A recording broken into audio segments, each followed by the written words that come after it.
2000 and I believe 11. And he has been very successful. He's a successful businessman.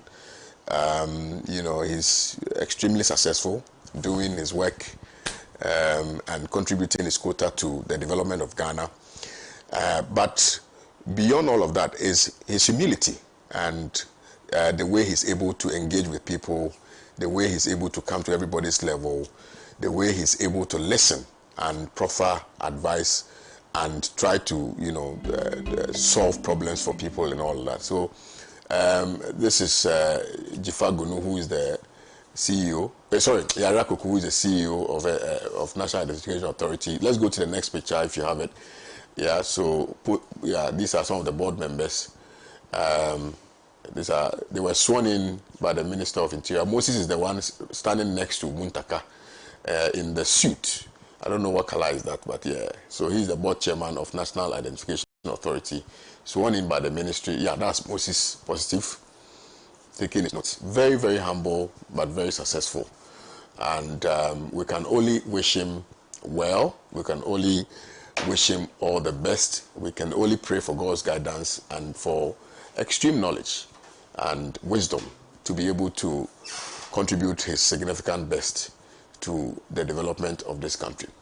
Let's come back into the studios and start with the first story. Moses, Timothy, let me start with you on the first issue, the Mali issue. You've not read it. You've not read it. You've not read the Mali issue. I mean, they've disbanded political parties. Yes, let me say good morning to Sombo. It's been a long time we've met, especially on the platform, and to Dr. Ranzi.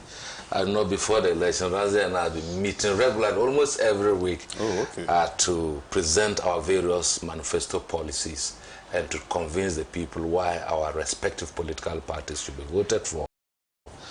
And for KOD, I think intermittently we talk. So let's say good morning to our viewers. And it's a pleasure once again to be on your august platform. And to our listeners across the globe. Yes, the Mali issue, essentially, like you said, we know the issues that led to the Mali disturbances and the military takeover.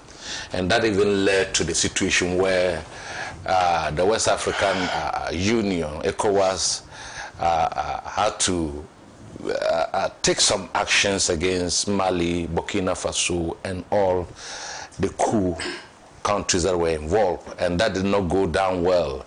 And we've seen a situation where they took bold steps to ensure that there cannot be a bully, they cannot be run over by some elderly statesmen who were leading this the various countries, that we thought that they should have much more wisdom in whatever solution they were bringing to this, quote-unquote, the three Sahelian countries.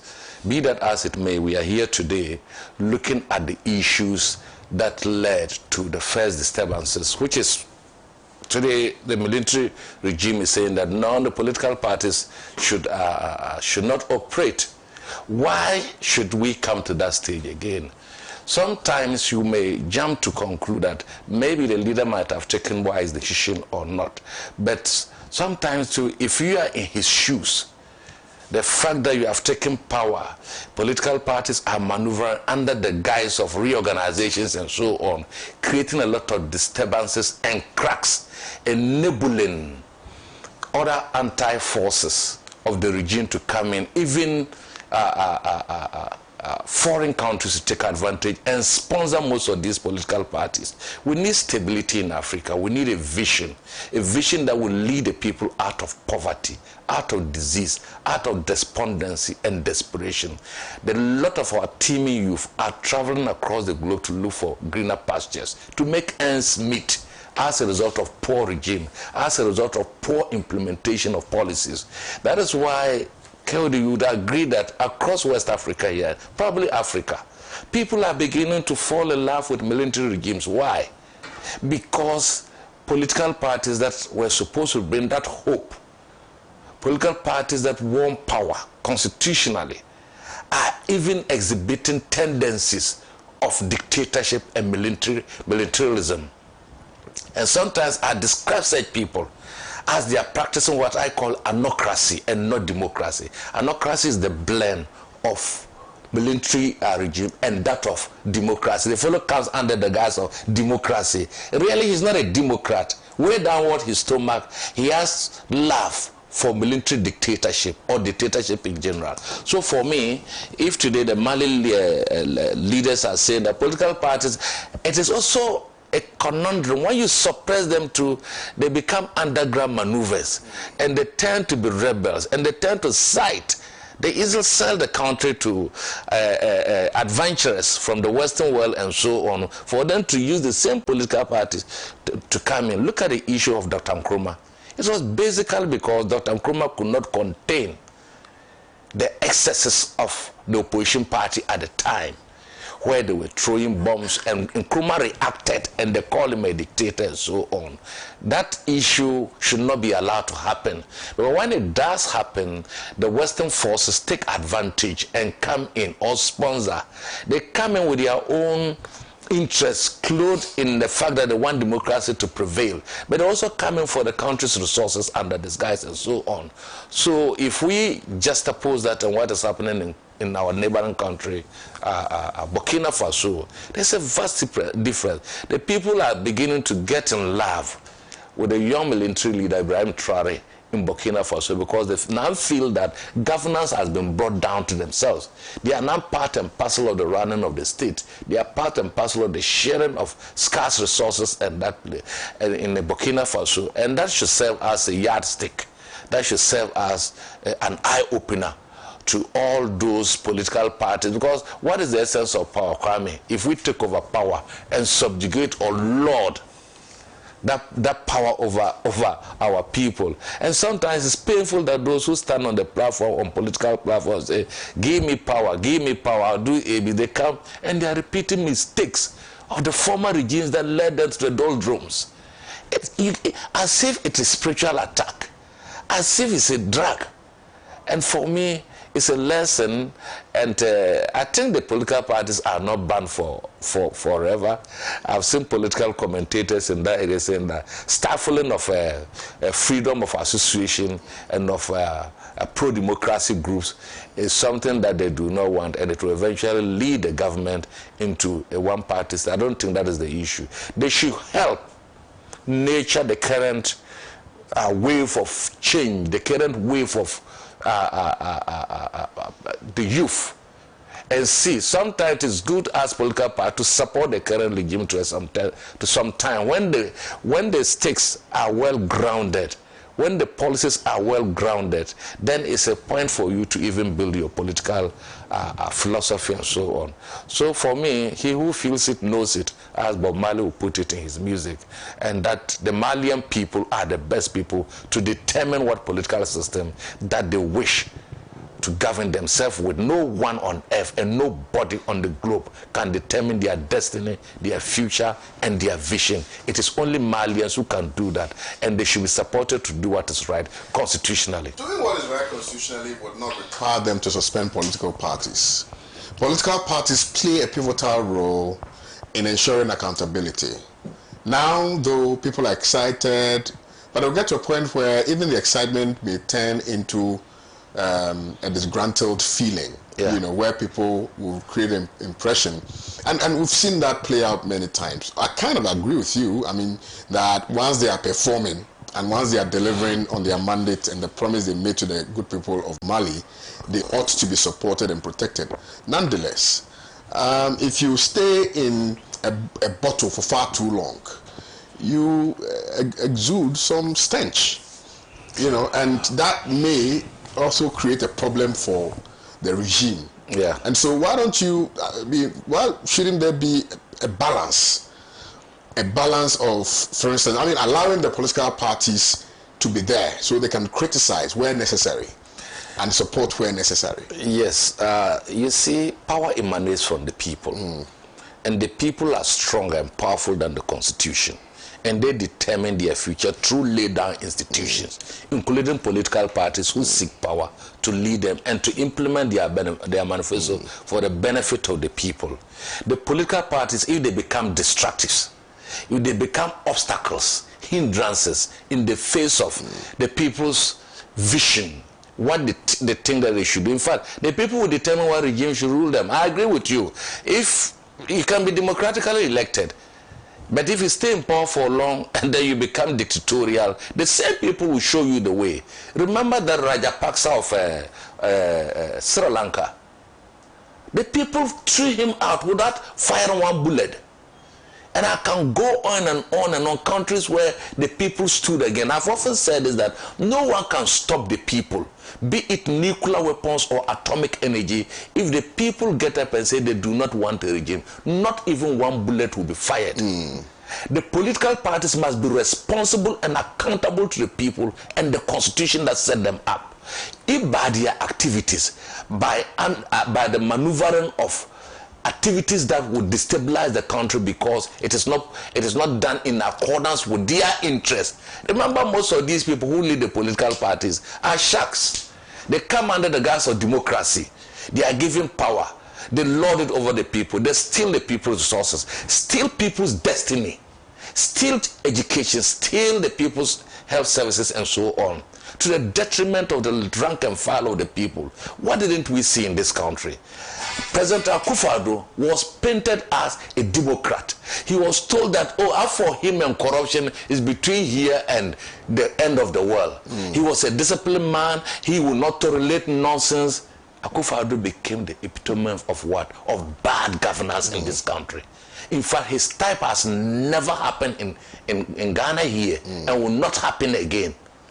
So what do we do to such regimes? If they continue to use other means to perpetuate their continuous stay in power by a kind of trying to bring laws to turn the political future or the electoral laws to continue to see them in power, and the people feel that the elections are rigged, trust me, Kwame, they are going to rise up against and no bullets will be fought. I agree with you perfectly, but the people are now more conscious than they used to be. They will not allow a party that told us yesterday that there was light at the end of the tunnel, and at the end of the tunnel they are seeing darkness and they continue to see that. Especially this youth. Don't joke with the youth. Information is now replete by the press of a knob, IT knob. And you are there, you know almost everything. So for me, the Africans themselves must learn from this. The people would hold them responsible and accountable for their stewardship. Just like we held these people accountable and responsible for them. And they are going to go through the fire of accountability. All right, thank you very much. You're still watching the News Preview segment here on Pan-African Television. My name is Kwame Osudan. So, like I indicated to you before, you can share your views with us via WhatsApp or text, and also on Facebook, facebook.com/Pan-African Television. Do me a favor this morning, kindly share the feed. Let others get the opportunity to also watch and contribute to the conversation. It's going to be very exciting, trust me.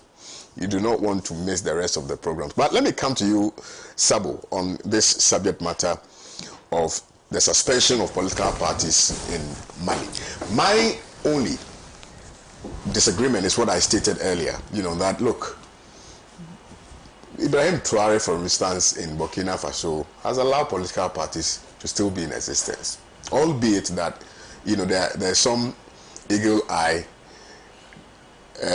watching their activities and monitoring them keenly to ensure that they don't rather turn around to come and oust his regime, right? So there's some semblance of the understanding of democracy, and to that extent allowing political parties to operate and perhaps even offer constructive criticisms to his administration, because ultimately it is the people of Burkina Faso that ought to benefit from the stewardship of Traore, for instance. But if we go to Mali, and I don't know the prevailing circumstances which led to this unpopular decision to suspend political parties, but by and large, even though all of us have our challenges with democracy, we must not demise democracy on the altar of extreme control. That because we want to control or want extreme control, we want to demise the potency or the relevance of democracy. So one of the components, as we do know, is the existence of political parties. The other component is the ability to exercise one's franchise. And the other is for free and fair process in the exercise of that franchise. Now we do know that the latter part has been taken out. But if you want to now also take out the existence of political parties, then this is total control of, you know, the architecture of the country. Thank you, Kwame. Let me take the opportunity to say good morning to our cherished viewers. Good morning to my runaway brother. I'm still waiting for his appointment. In fact, you know he has not been appointed. In fact, I was just asking him. People laugh at him. In fact, they only laugh at those who are supposed to appoint me and didn't appoint me because I cannot appoint myself. He was all over defending the party left. Even this morning, you can see the indication here. Well, we hope that President John Dramani Mahama will not forget him. And of course, my brother here, in fact, he has now been promoted. He's no longer a slave. He's now a Brichina. Yes. Oh, you're a chief. Are you a chief now? No. Brichina is what? No, Brichina means a royal. So you're not a royal? Well, yes. Yes. So now I have now brought him to the royal destiny. Kwame yourself. You see development. You thank the Moses for that. He knows that. Kwame, with money issue, to me, it was on this same platform that we sat to condemn the coup. And up to date, I will never regret condemning any coup in any form. I don't think it's the best way to ever go. Although today, as we sit here, I am one of the admirers of Ibrahim Traore. And I always pray for him, for God's guidance and protection, and the people of Burkina Faso. However, I will never endorse coup d'etat. In whichever form, whatever happens, I will never endorse coup d'etat. But if you remember, I don't want to go far, but if you start from Kutuka up to Jajan Rollis, the series of coups that we made, in fact, all of them, I think it was even a champion, he messed up with the economy. But he was able to bring some kind of policies that would have helped, in fact, if he had lasted in power. Yes, but I would say Jajan Rollis, when he came to 81, well, around 83, something also happened worldwide, which also affected the reason. However, where he actually also had, Jajan Rollis also had problem with the Ghanaian economy is when he asked everybody to, remember there was, I don't know how old we were, but there was this money like at the banks, like every money should be taken to the bank and the rest, and when it was to switch over to a new currency, it affected the economy because many people's money were locked up and other things. No, the diversity came later. Just at the early days of the change of the currency. No, because of the inflationary rate and other things. So they wanted to bring yes. Okay. And then the attempt, they didn't do that the way President Kufuor did, where it was facing out. It was at once. Just one morning they announced that all this kind of money is not going to be used again. Everybody should go to the bank and change the new currency and what. And people's money were locked up to the day they died because they never had their money and the rest. But then he also did some good things. But my point is that all the beautiful things that Dr. Kwame Nkrumah put in place, all this coup d'etat came and then all of them, up to where we have found ourselves today. But Mali, like you rightly said, I don't actually endorse this kind of ban on political parties. If they had even said they should put political activities on hold and then maybe come to a round table to see how best they can reframe. Because if you look at the idea of the current leadership, there is a need for a total overhaul of their constitutional, regime. Because all this while they've been under the French, government in a way. Although it's a sovereign country, but for them it's somehow partial, unlike Ghana, where we have totally weaned ourselves from Britain. I'm told most of their currencies are even printed in France and whatever. So I think maybe they have said that for now they are going to put all political activities in the country on hold, and then all stakeholders to come to a round table. Then we'll take a second look at our constitution to make it in such a way that it will go in conformity with the kind of ideas that we are now bringing. That we are no longer going to serve the master. We want to be on our own, and then also propel the fortunes of the country going forward into the future. I think that will have actually organized. If you look at Ibrahim Traore, he has not actually banned any political parties in Burkina Faso. But to be frank with you, with the kind of atmosphere that he has actually put in Burkina Faso, it will even be very difficult for any political party to say they want to do any activity. True. Yes, but he has not verbally come out to say that nobody should do political activism. But you yourself, if you are in your right sense of a frame of mind, I don't think you want to even involve yourself in any political activities now. So I believe there are so many ways that they will have gone about it. But well, Mali is different from. But don't forget that Mali, even up to date, they are still divided. The country is still divided. The Tuaregs, or how do you call them? The Tuaregs. Yes, up to now. So maybe it is based on their internal listen. Yes, that maybe they know why. But I think besides any unforeseen something, if all things being equal, then I would have said that the move is very wrong. They should have gone that way. They should have allowed these political parties to rather come to a round table to support this particular. And even the current leadership, they are not saying that they are going to perpetuate themselves in power, but they want to stabilize the country and then set the country on a right path and maybe hand over to the, back to democracy. Just like President John, I'm saying President John Rawlings. If you remember 79, that was the idea. Yeah.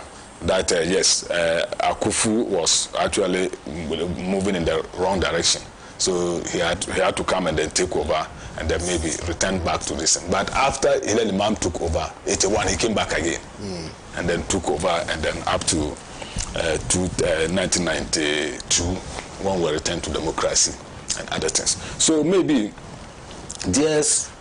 Like I said, we are not with them, and we don't know exactly what has brought this, and the story too has not gone into details to give us the rationale behind this particular ban and the rest. But I believe many leaders in Africa have made this mistake. Anytime there's a coup d'etat, they ban political parties, they ban political activities, and even sometimes crowd meeting. In fact, I remember in Ghana we had those things. In fact, we could not be meeting. They'll come and pick you people, and then try to question you why you'll be meeting and other things. Well, we've gone past that stage where we find ourselves today. I think we are now in a global village where whatever is happening in Mali, in fact, affects Ghana. Today in Burkina Faso, I think what is happening in Burkina Faso is almost like Ghanaians sometimes feel like they are part of Burkina Faso. Those, especially those who admire Ibrahim Traore and the rest. Sometimes we forget ourselves and we speak like as if we are also in Burkina Faso and other things. Yes, because we can feel the vibe, and it's the same way where Mali is. Once something is happening, we can feel the vibe here because we see ourselves in the same. Even we have started learning how to speak French. It's rather easier to speak Mosi, French. So I want to even start speaking Mosi. How do we find it? We are especially Burkina. Because they will serve me well. Even besides that, the Musi, when they speak, when I take my time, you understand what they are saying. Yes, and when I speak to them, I understand. Maybe to have to learn so that when I speak, you understand. You get that. But how is it? Oh, sorry, I don't know. No, that's it. But those Ghanaians who are nearer to them, who feel that they are Burkinabes, and the MPP people are not among. All right, let's talk about MPP. Dr. Ramsey on this subject matter. Yes.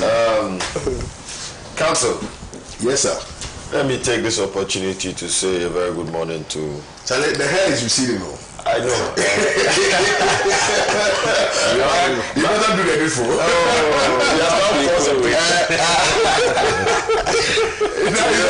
He's on his way to the motorway.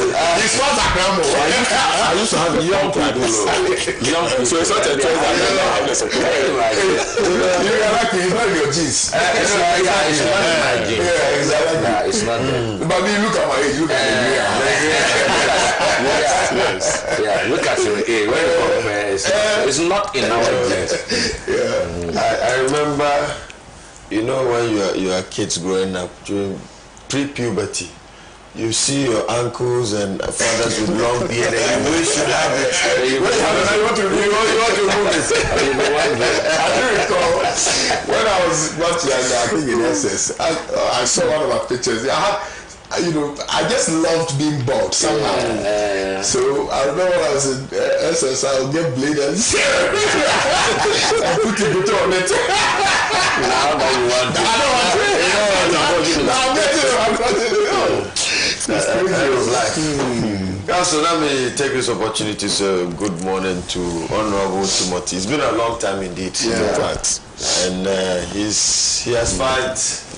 I mean, he's fought a good fight, and his party definitely needs to reward him with a very good position. And I know that he's competent to serve in whatever position the president deems fit for him to also contribute to quota to national development. Let me take this opportunity to say a very good morning to Alhaji Sabo. Indeed, the governments have to be very proud of us and our contribution to their economy. Without the Moses, I'm not even sure you would even see an economy there. An economy there in Tamale. Why wouldn't we be proud of them? When you give birth to your son, don't you want him to be better than you? I'm proud of you people. The development of Tamale is credited to the Moses, and they know that they have to pay their royalties. So we are waiting. Colin, yes, sir. I sat down on this platform some time ago, and I really criticized the coup across the Sahelian states, Mali, Burkina Faso, and Niger. Yeah. But as time has it, and of course time is a teller of all things, I took out my humble pie and ate it, because these leaders came at the right time, at a time where their country was being ripped off by these new colonialists, especially the French. And it is time we Africans realize that the freedom that was brought to us by our colonial masters was agreed upon with some form of invisible imperialist agenda, in a subtle way to control us still. And as I keep on saying, today we are slaves, but in a different form, because you don't see the chains on our necks and on our hands, but in a different form. And the time is now for our people to be educated and to be warned about this agenda. Our political landscape, unfortunately, has failed to help us realize the fight against the imperialists, as Dr. Kwame Nkrumah has always warned us about, as Nelson Mandela, Sekou Toure, Patrice Lumumba, and all the freedom fighters of Africa has warned us about. Council. Today, Assimi Goïta has taken the realms of affairs of his country, and I can say unequivocally that he is doing extremely well. And you know, if you look at the strides he has made with his nationalist agenda, suspending certain French and Canadian mining companies who have not even paid taxes on the resources that they're extracting in Mali, right? look at the manner in which the French would somewhere or the other support different factions within that region and create instability and chaos so that they can leverage on that to bring in more of their troops, secure the resource-rich regions, and milk the country for its own benefits.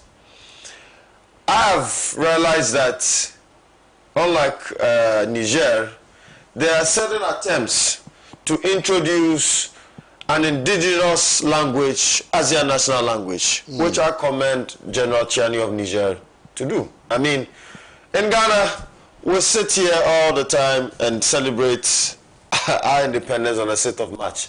But you ask yourself, what is the national language? What is our national language? What language am I speaking today to address the people of Ghana and to address viewers across Africa? We are speaking English. I am not proud. I sit here as a Mosi man. But unfortunately, I don't even know how to speak my mother tongue. Yes, mommy. It's sad. And so we need to support leaders that really have a nationalistic agenda to be able to break the shackles of the imperialists. Asim Gota is doing such. And others will use democracy to argue that, well, then he has to do it in a democratic manner. What is democracy in the first place? And what has democracy really done to our political landscape in Africa today? Has it helped us as a people to develop, or it has helped us regress? These are legitimate debates that we can begin. And of course, we know the West would always use its secret weapon, right, in the form of democracy and supporting democracy. Across West Africa, we've realized that the Bretton Woods institutions, the World Bank, the IMF, have forced certain countries to uphold to the tenets of democracy in the name of what? Supporting you with investment and aid. And that is why democracy has been embraced quickly within Africa. And this democracy we talk about, can it be the case that leaders in Africa would sing the song of democracy and try and please their Western masters at the expense of their people? Because as it stands in Ivory Coast today, there's a president who, for the constitution then, was supposed to run 2 terms in office. In the name of democracy, he has been able to weaponize certain state institutions against his people and the opposition, and he has created an avenue to run for a 3rd term. Isn't this a democratic coup? Kwame, do you understand what I'm saying? I understand you. Right? The issue in Mali, and from what I've found out, other people listening to other experts as well, you know, Mali is in a revolutionary period. If you look at the likes of Zambia, Namibia, right, even the Ivory Coast, their post-colonial government put an embargo on political parties and their activities in a way to subvert Western influences through proxy groups created by them in the name of political party, contributing to national discourse and also ensuring that there is some form of accountability. We know that some leaders in Africa and some leaders of political parties are agents of the West. And if you go and investigate their source of funding, most of them receive huge capitals from these Western government-backed venture capitalists and pro-democracy groups and CSOs, right? And with the issue in Mali, I agree to the verdict of the Malian government of the day, because they are in a revolutionary period. If they are not able to strengthen their internal political landscape against the influence of these French forces and other Western forces, I am sure what happened to Thomas Sankara would happen to Assimi Goïta.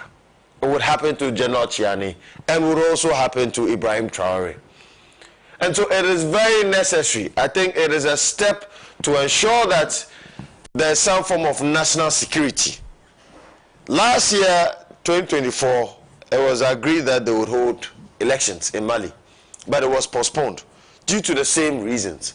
Because you would always have the West have its agents here and its puppets here, and they will use democracy as a tool to influence our political landscape and decisions that we make. Today, if you look at the political landscape of Africa, we practice the Westminster system, model. And you know that these Western governments and their NGOs and their CSOs would find some political parties and liaise with them and support them with money and influence the local elections. And when they win and go to parliament, they push an agenda, right?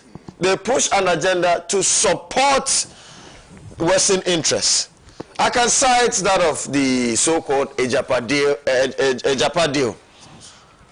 of the Eswa Akufo-Addo Bawumia regime in Ghana. I can cite the introduction of LI 2462, where a lot of Western multinational mining companies were given an opportunity to go into the foreign reserves of Ghana and forest reserves of Ghana, and degraded our forest reserves that today 60% of our water bodies are gone. And so I can go on and on and on and on and on. And you know, scholars have always cited Africa as a place where we suffer the natural resource curse, or the paradox of plenty, where a continent with the richest minerals, rich with minerals and well endowed with natural resources, is home to the poorest people. Council.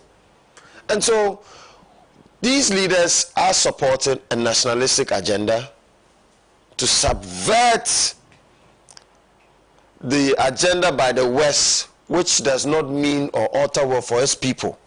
And we ought to support them.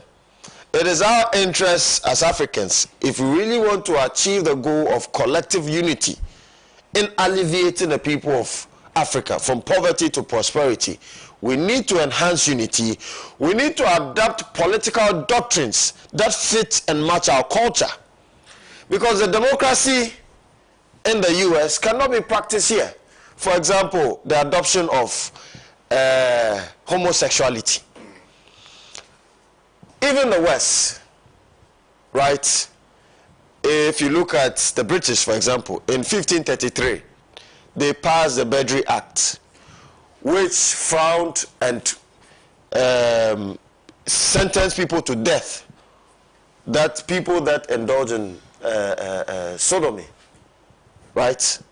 And they passed this law, and anybody that was found as a culprit of that repugnant act of homosexuality, they would hang you. And so we have come a long way as a people.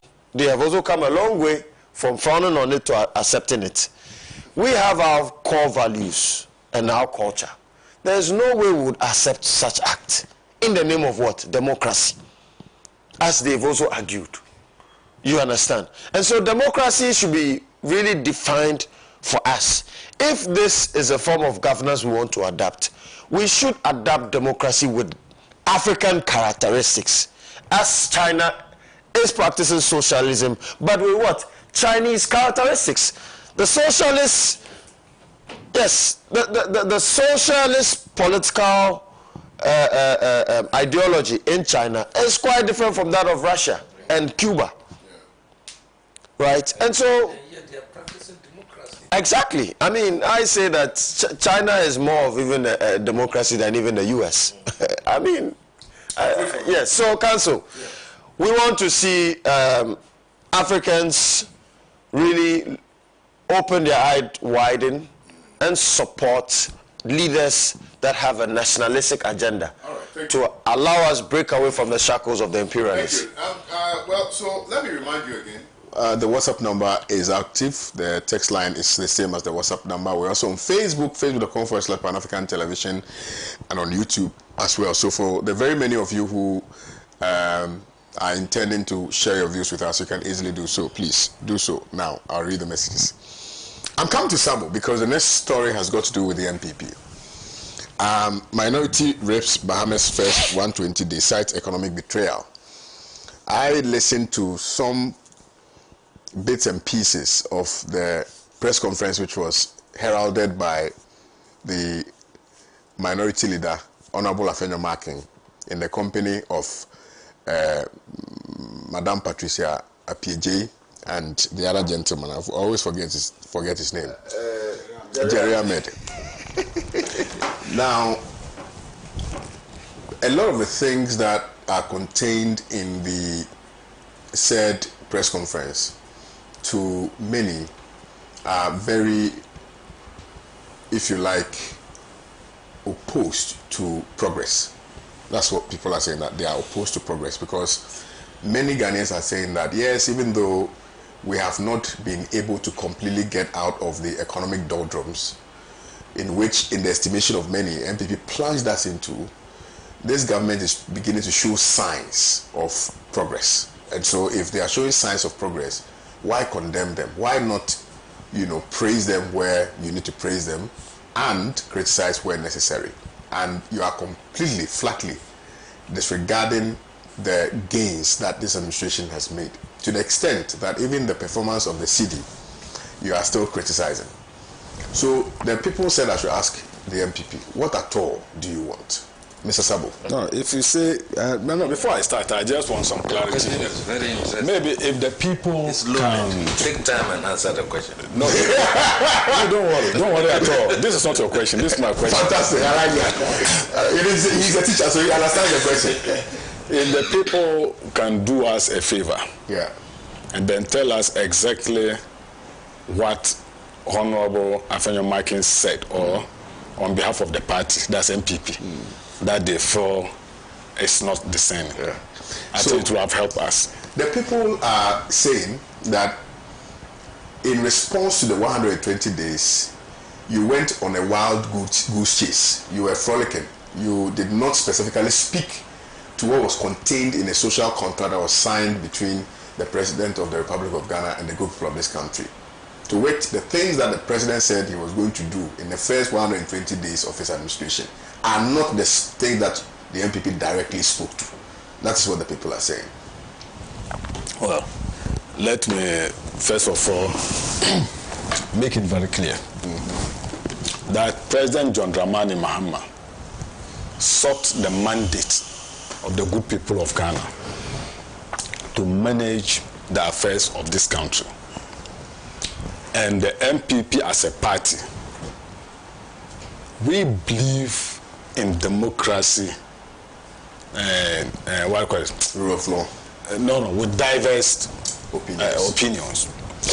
So if President John Dramani Mahama is doing well, of course, we'll be more than willing to join hands with him and also let Ghanaians know that for this one he has charted the right path. And if he's not doing well too, the same way, don't forget we are all in the same sailing boat. If the boat is going to crash, it's all of us who are going to crash. So we wouldn't keep quiet and say, because he's in the driving seat, we should allow him to use his own ideas. When we know very well that where he's heading towards, he's going to end our lives. We need to voice out. Quite apart from that, when there's an object, and you put different people at different angles, everybody will see it in a different manner. Yes, you place an object, especially an object that can reflect, and you put people in different angles, everybody will tell them, everybody will be right. All of them will be right. But where they are standing. So, I don't know. Look, the NDC, let me even start from the economy that you are talking of. During the campaigns and the rest, they spoke as if everything was normal.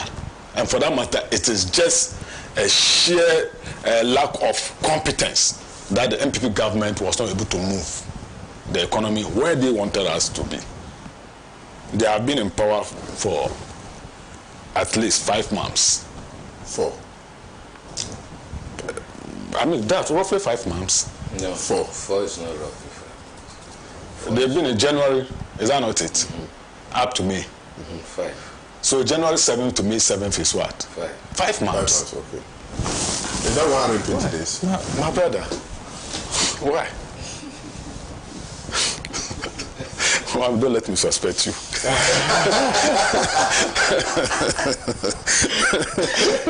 No, my mathematics is not as good as yours. So this one, No, it's not. I'll defer to you. This is not about. You see, I'm trying to use your law. This is to. It's not about mathematics at all. No malice intended at all. No malice intended. You see, Kwame. Yes, sir. The point is, you promise Ghanaians so many things. And the question I want to ask is that, what was the main campaign message of the NDC? Okay. If you look at the NPP as a I'm on party, TV now. I'm on TV our now. main campaign message But I'm on TV is here. Yeah. prior to the 2016 election was free SHS. Yes. Am I right? The NDC, their main campaign message, the one that pivoted all other messages, was their what do you call it? The 419 or what do you call it? The economy. What 419? 24. You know exactly what it is. I just be mischievous.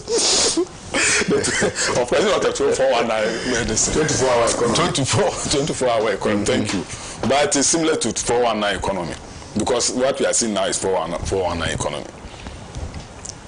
At what period did Nana Akufo-Addo implement the free SHS? Immediately it was ushered into power. Around this time, all it was already implemented, which is even more cumbersome than the implementation of the 24-hour economy. Because it's just a matter of just converting some state institutions and then just adding certain things and then they. So are you saying that no state institution is practicing 24-hour economy? Mention one. The passport. It has been there. It has been there all this while. What? 24 hours? Passport this was online. It was online. No, but there are dedicated people who, customer care service now, who are receiving calls and talking to people. I am telling you that. Yeah. Application of passport was already 24 hours. You could even wake up midnight to apply. It's not about the application. And I'm saying that when you talk of maybe getting your physical distance, going there to get your passport. Yes. When we left office, over 50,000 passports were there that people have not even come for them. Why?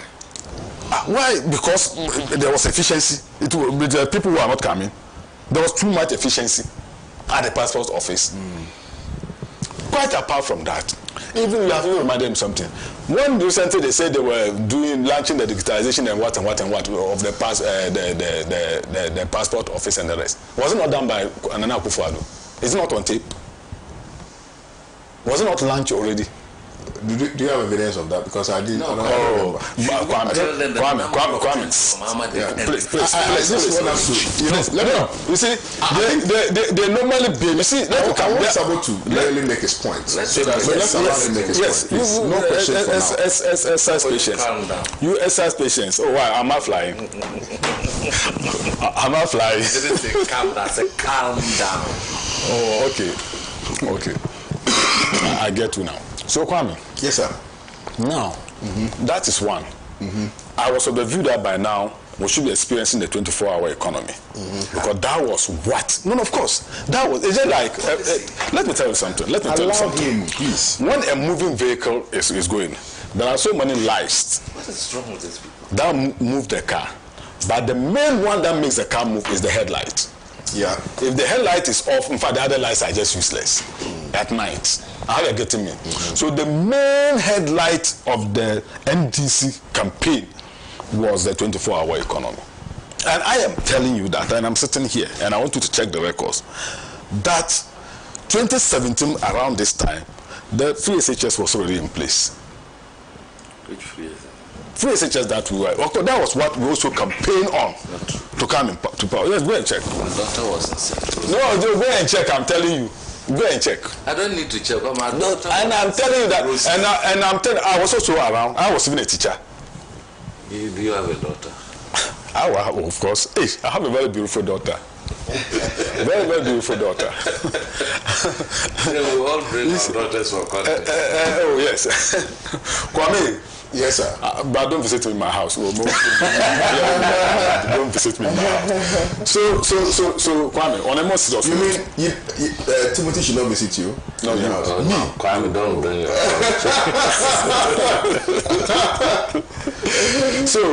So Kwame, we're expecting that they should have been on board by now. 2, our mothers, especially those who at Makwala, Tamale Central Market, Kumasi, Kejetia, and the rest, were made to believe that Jomames coming, they are going to have their own banks. And Kwame, you agree with me? When it comes to managing money, me and you, when they give us 100,000 today to start a business, we'll be confused. We wouldn't know what to do with the 100,000. But a woman, when they give her 10,000, you'll be surprised. Next year, you come and meet what the money will do. But me and you, frankly speaking, it was very difficult for us to start with 100,000 in a business. So that one, it was a laudable idea that a particular bank is going to be established purposely for women, this establishment and the rest. As we speak, that a committee is being put in place, what. Up to now, we don't know what is happening. And then the major criticism that the NDC had on MPP, besides their promises, but major criticism that they had on MPP to win this 2024 election was the Galamsey issue. What is the state of Galamsey as we speak today? What is the state? Today, Galamsey is emboldened. I was hearing Galamsey. I only see Galamsey in pictures and the rest. It's the MDC regime that I've seen Galamsey physically. Itiwa. Come, even right now, if you want, after here and on, let's just take. What's Itiwa? Oh, Itiwa. Hey.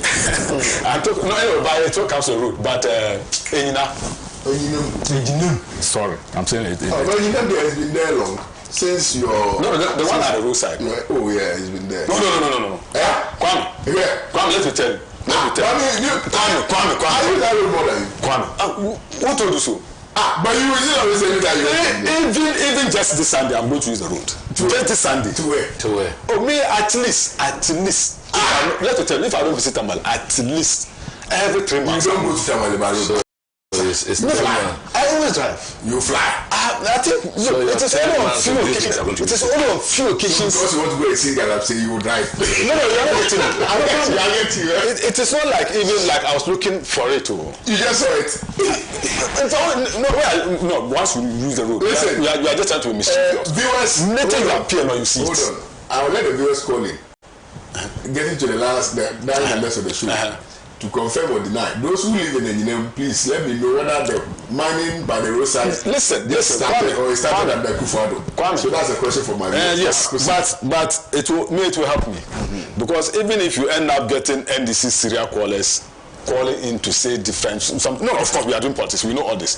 But at least at least it will make somebody who's also watching me right now is in Enyinem and is aware of the story, who never even liked MPP or even believe in what I've been saying, will now begin to understand that most of the things I say are true because he is witness to what I've just said. Yes, so it will also glorify me in a way. But I'm shocked. This is what you're talking about. It's not new. It's actually a problem. I've seen. So I'm shocked. I'm shocked you were. No. I'm not saying you are lying. No, I'm only saying I understand now because when I went to Asakagwa, just by the roadside, in fact, after the police checkpoint. The boys are there. Asakagwa, Asakagwa is not in Western North. Western North. That one is in Western North. It's a long time I've passed that area. But this one, almost every 3 months I pass there. So I've been seeing it. It's now there. And even besides that, He's only going to supervise his man. He's going to supervise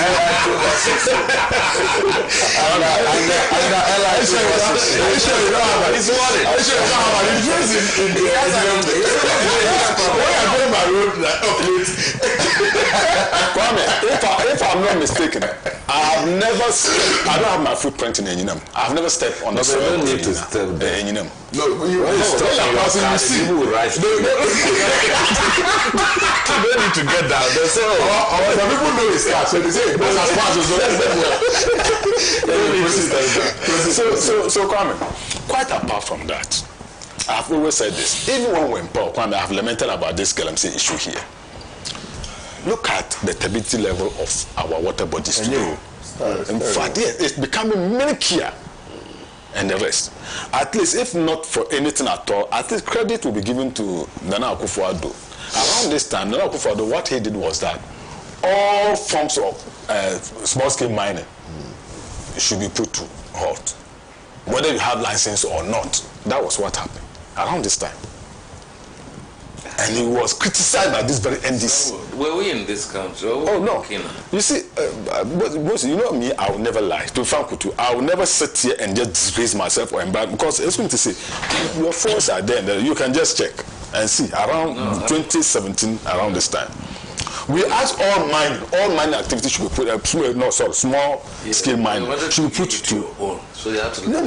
I just know at least. Okay, let's say that we wanted to even give it to ourselves, but at least that one, so that the water level could have the stability level could have now even improved in a way. As we speak, it is even worse off. And my fear is that, Kwame, I've been saying this always. So it's like because we are in Accra, we are not seeing this now. There are people in the villages so they don't have any other source of drinking water apart from the river. Nowhere they can go apart from the river, and these people are still drinking this water. So what are we doing to ourselves? That's one. Within the first, what do you call it, 120 days. Within the first 120 days, we've seen containers fly. And later on, we're told that they've seen where the containers have landed. Up to date, we've not heard anything about the containers. Those who are behind it, nothing has happened. We also heard dollar moving. Dollars and containers moving in Accra that they've been able to get the dollar. They've arrested the dollar, they've arrested gold, bars of gold and the rest. Up to date, what I did. Kwame, we've also heard of cocaine. All these things emanated within this 120 days. Quite apart from that, Kwame, we were criticized heavily that COVID-19 is gone. So why the COVID-19 levy? I mean, Kwame, although we are doing politics, I am actually speaking on this issue because they said it. They use it against us. But for me, I didn't believe, even up to the even NDC is in power. I wish COVID-19 levy should stay, provided the levy is used for the purpose that is for building emergency centers across the length and breadth of Ghana. And other things, specialized, healthcare centers for any unforeseen contingency in our health system. But today, they said that it needs to be scrapped. Where is it? It is now even growing fatter. COVID-19 levy. It's now even growing fatter. The explanation that was given by the Minister for Finance was that, it needed to go through some processes before it can be taken out, and now we're going to see that in the next budget that will be read. So I don't see why. Kwame, let it come. That is, you should go and say this to a Marine. Which Marine? There was something. Was he not in Parliament? No, hold on. During the campaign, was he not even the minority leader in Parliament? Was he not privy to all these conditions? Yeah, but they said. So why is he telling that this story? Why were they still going around telling people this? Hold on. You see, in the first 120 days, was there an explicit position by government on COVID-19, the removal of COVID-19 levy? Government said it's going to remove COVID levy when it wins power. It has 4 years. It can decide to remove it first month. He can decide to move it December 7th, 2028. We are discussing the first 120 days of the president, not the 4-year mandate. I agree, but I'm saying that. And I'm saying that you're limited to the 120 days, unless you want us to go beyond. Okay, so then let MPP limit it to the 120 days, because if you read the social contracts that John Dramani Mahama signed with the people of Ghana, all these things that you're talking about were not in it. Galamsey was not part of the social contract. He mentioned the code of conduct. He was going to launch a Jumala. All these things have been done. Yes, sir. Talk to me. It's now you are not doing their work. No, I'm just asking questions. And I'm saying, so tell me when he promised to solve Galamsey. There was no timeline. So is it not within the 20? Is it not part of the 21 days? The 120 it's part of his 4-year mandate. So okay. Let's put that. Yes, what effort has he put there? So far, what has he done? They've launched the blue water initiative. The blue. That man water people. Kwame, we are serious. People are watching now. We are very serious. Those man water people that he brought, the hairdressers. But let's be serious. But being more serious would also require us to be truthful, because the truth is also that we've seen that recently some community that has been built in the center, in the heart of some forest, where the communities were located, the people evicted, and the arrests were made. So why are we saying that we've not seen progress? We've seen progress. Nothing has been done so far. And I'm telling you, look, now when you are traveling, in fact, I use all the distance too. Sometimes when I use the Eastern Corridor, Adomi Bridge, that bridge before Adomi Bridge, you go, I don't know. Is it Japan? I don't know. Are people buying the water to do something? That milky water, they put it in sachet, this and are selling it by the roadside. And I don't know what people are using it for. Go and see. In fact, the last time I was passing by, it was like what do you call it? A lean, what do you call it? A Milo drink. But this time it's a fat Milo drink when you see it. Now the color very deep. Well, no, I'm telling you, Japan. Go and check. What do you expect the current administration to do to deal with the issue of Galamsey?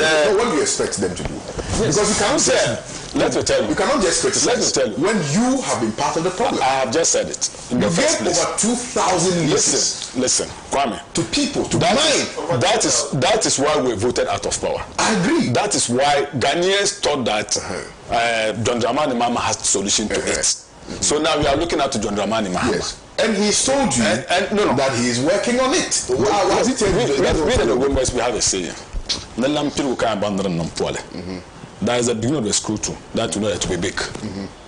I don't need to be told what will be the end. Listen, that the end justify the what do you call it? I've told you some of the interventions they've put in place. What intervention? And I'm just mention one. I've told you two. The Mami Water 10.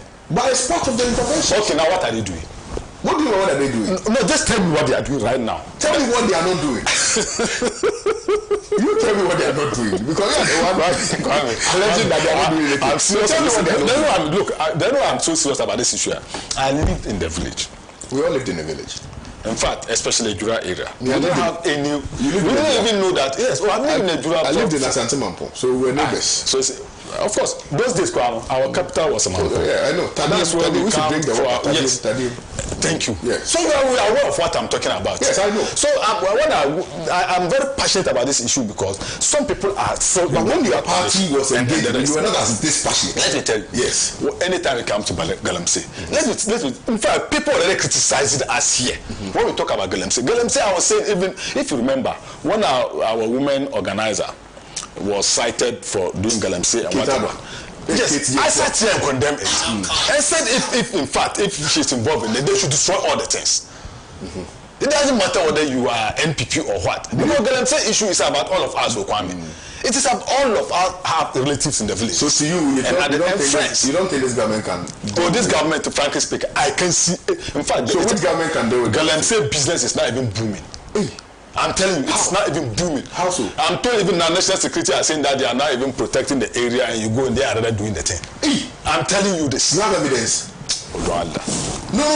It's a serious allegation. Yes. But so it's a to advise you right now. Can you? Yes. Listen. Let me tell you. I am told By national no, let me come. I have to speak to them. As part of their operations, are they found at the Galamsey site or not? But does that mean? I'm just asking. I don't know. You are the one saying. I don't have evidence. I don't know anything that the national security is doing.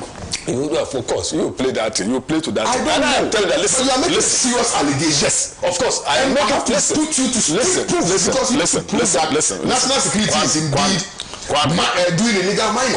I want to know. Of course. Where did you get your information? Yeah. Even when power, wasn't those allegations were raised? Were they not? I mean, were they not saying that even government officials were involved in Galamsey? But at least that was contained in Professor Pimpom. What is no, that's okay. So who are they cited as the government official doing the Galamsey? But they mentioned Wuntumi's name. You yourself started a mention.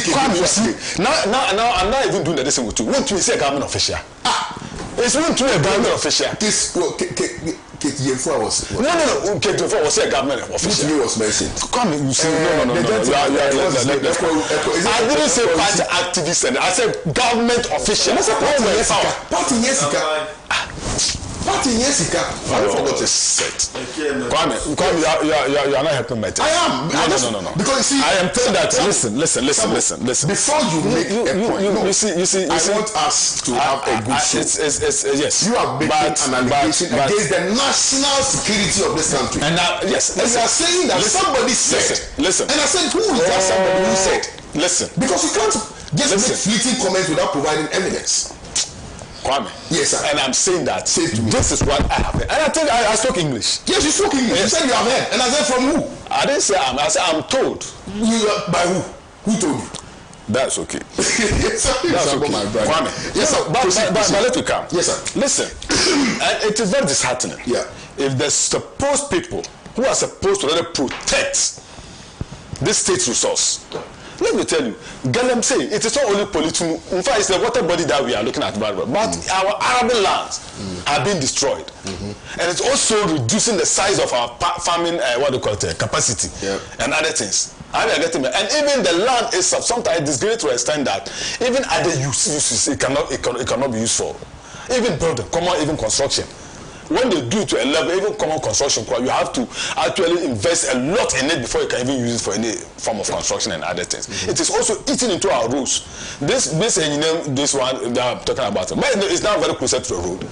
Any serious rainfall, it can make the road divide into two and other things. And all these things, we are sitting down. And then we are celebrating 120 days, and some people were even sitting somewhere giving him this kind of marks and the rest. One containers are flying and you are not bringing them down, and the rest. Kwame, apart from that, let me come. I have not finished. Oh, come. I did for you. You see, the other issue too has to do with the, what do you call it, Dumso. Dumso. Let me tell you, yesterday, with the 5 days, me, I will not lie. And if anybody is watching me, it's around within my area, around Valley View, Watinibi, there was Dumso around, was it around 11 or so? It was in the night that they brought the light. 11 in the afternoon, in the morning. It was around night, around 8 or was it getting that the light came back. And this morning is it off again? Of course, I just left the house. No, but when you were leaving, was it off? What I mean is that it was off around 11, and I left around 5 a.m. So it is not yet 11, unless you want me to call to find out. It's not even up to 11. Those who live in Otini, please let us know. Yes. No, I'm telling you. But what's the definition of Dumso? Of course, but that is it. But it's not how it starts. No, I want to know your definition of Dumso. Because during the last embers of your administration, we slept in darkness in this country. Let me tell you. You people said that was not Dumso. Listen. And your energy minister, before he became the running mate, looked at us as Ghanaians in the face and said we should go and prepare our own timetable. Kwame, I don't think you are helping me, because I don't believe when they are speaking, you becoming in like I will come in. Hey, Kwame. I'll ask questions. Kwame, it has always been like this. This is not my first time here. This is not my first time here. It has always been like this. Someone wants to gag me. No, you have already gagged me. You know, I enjoy this, but it's just that if, like, you of course, if you intend to do that, to make it better. But if even the viewers realize that, you worry me that much, I mean, because you don't even allow me to flow. You see, but I don't have problem you trying to question whatever I try to put. No, because with the greatest respect to you, I don't interject unless I need clarity. Yes. And you see, with the national security one, the reason why I asked was that I wanted you to say allegedly. You see, so that at least you, because as we speak today, there is no evidence to that effect. People are conjecturing, and conjectures are not factual. And so that's number one. And I'm actually doing that, to protect all of that. But at least we clarified. No. Clarified. No, besides that, I didn't say anything wrong. That's what I'm saying. That we clarified. I am coming back to English again. I didn't say that I am reliably informed. I said I'm told. Yes. But if I use the word I am reliably informed, then it means that I have the evidence. No, but if you are told, but if I say I'm told, I can be misled. Yeah, so you can't come and say it on TV if you know that you can't. But that is why I'm also putting, so the listener, I don't know that I am not the one saying it. But you need to put, okay. So and listen, I'm not being a coward. Because when it comes to Ghana issue, I can do anything. I'm not. When it comes to the issue of Ghana, I can do anything. But you see, and then secondly, the issue of the Dumso thing. I live where I live. I don't experience. I've not experienced Dumso. Kwame. And so if you are making this assertion, do they even know we are sitting here? John Dramani does even know that we are sitting here? Allow me to do my submission. They know yourself, they don't know you, cry. They are not even thinking of you, cry. Can't you see the way the power sharing is going? Are they looking your direction? Did he say he was? Oh, okay. Did he say he was? No. Something continue. You've managed to silence me. You go ahead. Kwame, you see, on a more serious note, let me tell you, domestic fire is now also on the increase, market fires. And I think this is the issue of national security. Yes. National security need to actually, I think something, I don't know, Ghana, let me even put politics aside this one. Over about 15 years now, we've been experiencing these things. And so up now, security services have not been able to come out with any pragmatic kind of procedure to be able to track those things immediately it happens. So that whoever is behind it will know that no matter what you do, you will never go scot-free. But all these market fires, they've never had anybody. And look at the millions of cities that normally get lost in these things. Now they are on the increase again. Now you pass a cocoa, cocaine.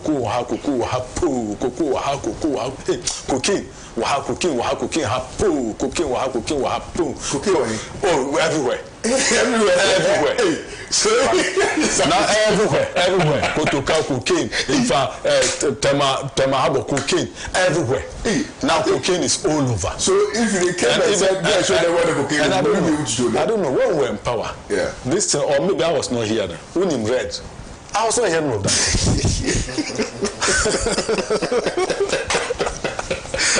Just within the 120 days of John Dramani. I think I have done well. So you've spent 25 minutes. Let's just conclude. Winning red is now all over. If you are going on somebody as winning red. Yeah. And other things. Now look at our youth and the rest. Kwame, very bad, very pathetic. So he should also look at that. Though it's laughable, but it's a very serious issue. Because Kwame, may God forbid, for you to see your child go this path, I don't think it's thank you. Kwame, let me just beg you. Okay, all right. Let me just land. Please go ahead. Now, what do you call it? Sacking people who were lawfully employed by the previous government. Meanwhile, you promise people that when you come, you provide them jobs and other things. And even some teachers recently went on, they picketed at the Ministry of Education or something like that. And I'm told some of them have been victimized and other things just because their salaries are delayed and they are not being paid and the rest. I don't think a government who has promised people, and even as we speak today, there's a freeze on employment in public sector and other things within the first 120 days and other things. And I've also heard the Minister of Finance going around saying that the appreciation of the city, it's something that they have done and they are going to make sure that it is upheld and it is going to be sustained for a long time. Kwame, they shouldn't be tickling themselves and be laughing. Yes, Kwame, all of us, you and I know what the secret behind the appreciation of the city. And it is not only the city that are appreciated. The city, in fact, in actual sense, has not appreciated. Sorry. All right. It is the dollar that has rather fallen. This appreciation is cut across all African countries, including almighty Nigeria. They have all appreciated because it is the dollar that has rather sunk. And for that matter, if dollar is sinking, of course you see yourself growing taller. Because if anybody who was taller than you is now going down, you will see yourself going up. Okay. But that does not mean that the city is appreciated. But of course, like he said, I think that one there, let me borrow from my elder brother. He's been saying that when you take a donkey, if you ride on a donkey and you think it's a horse, when it is put before a race, that's where you know who the real ass is. So thank you. Time will catch up with us and we'll see whatever magic that he has for the city. Right, thank you very much. Good morning, sir. Your statement about Galamsey in Nyinem is accurate, and this was reported by Erasmus Asaridonko in his famous documentary in 2024. Please get the video to ascertain the reality. According to reports, the turbidity of our water bodies in 2024 was 14,000, but it's now 10,000. That's the update. Facts are sacred. This one says, good morning to you, KOD. Please limit your pressure on Sabo to maneuver small, because I know Sabo can easily walk out from the program. Oh, no.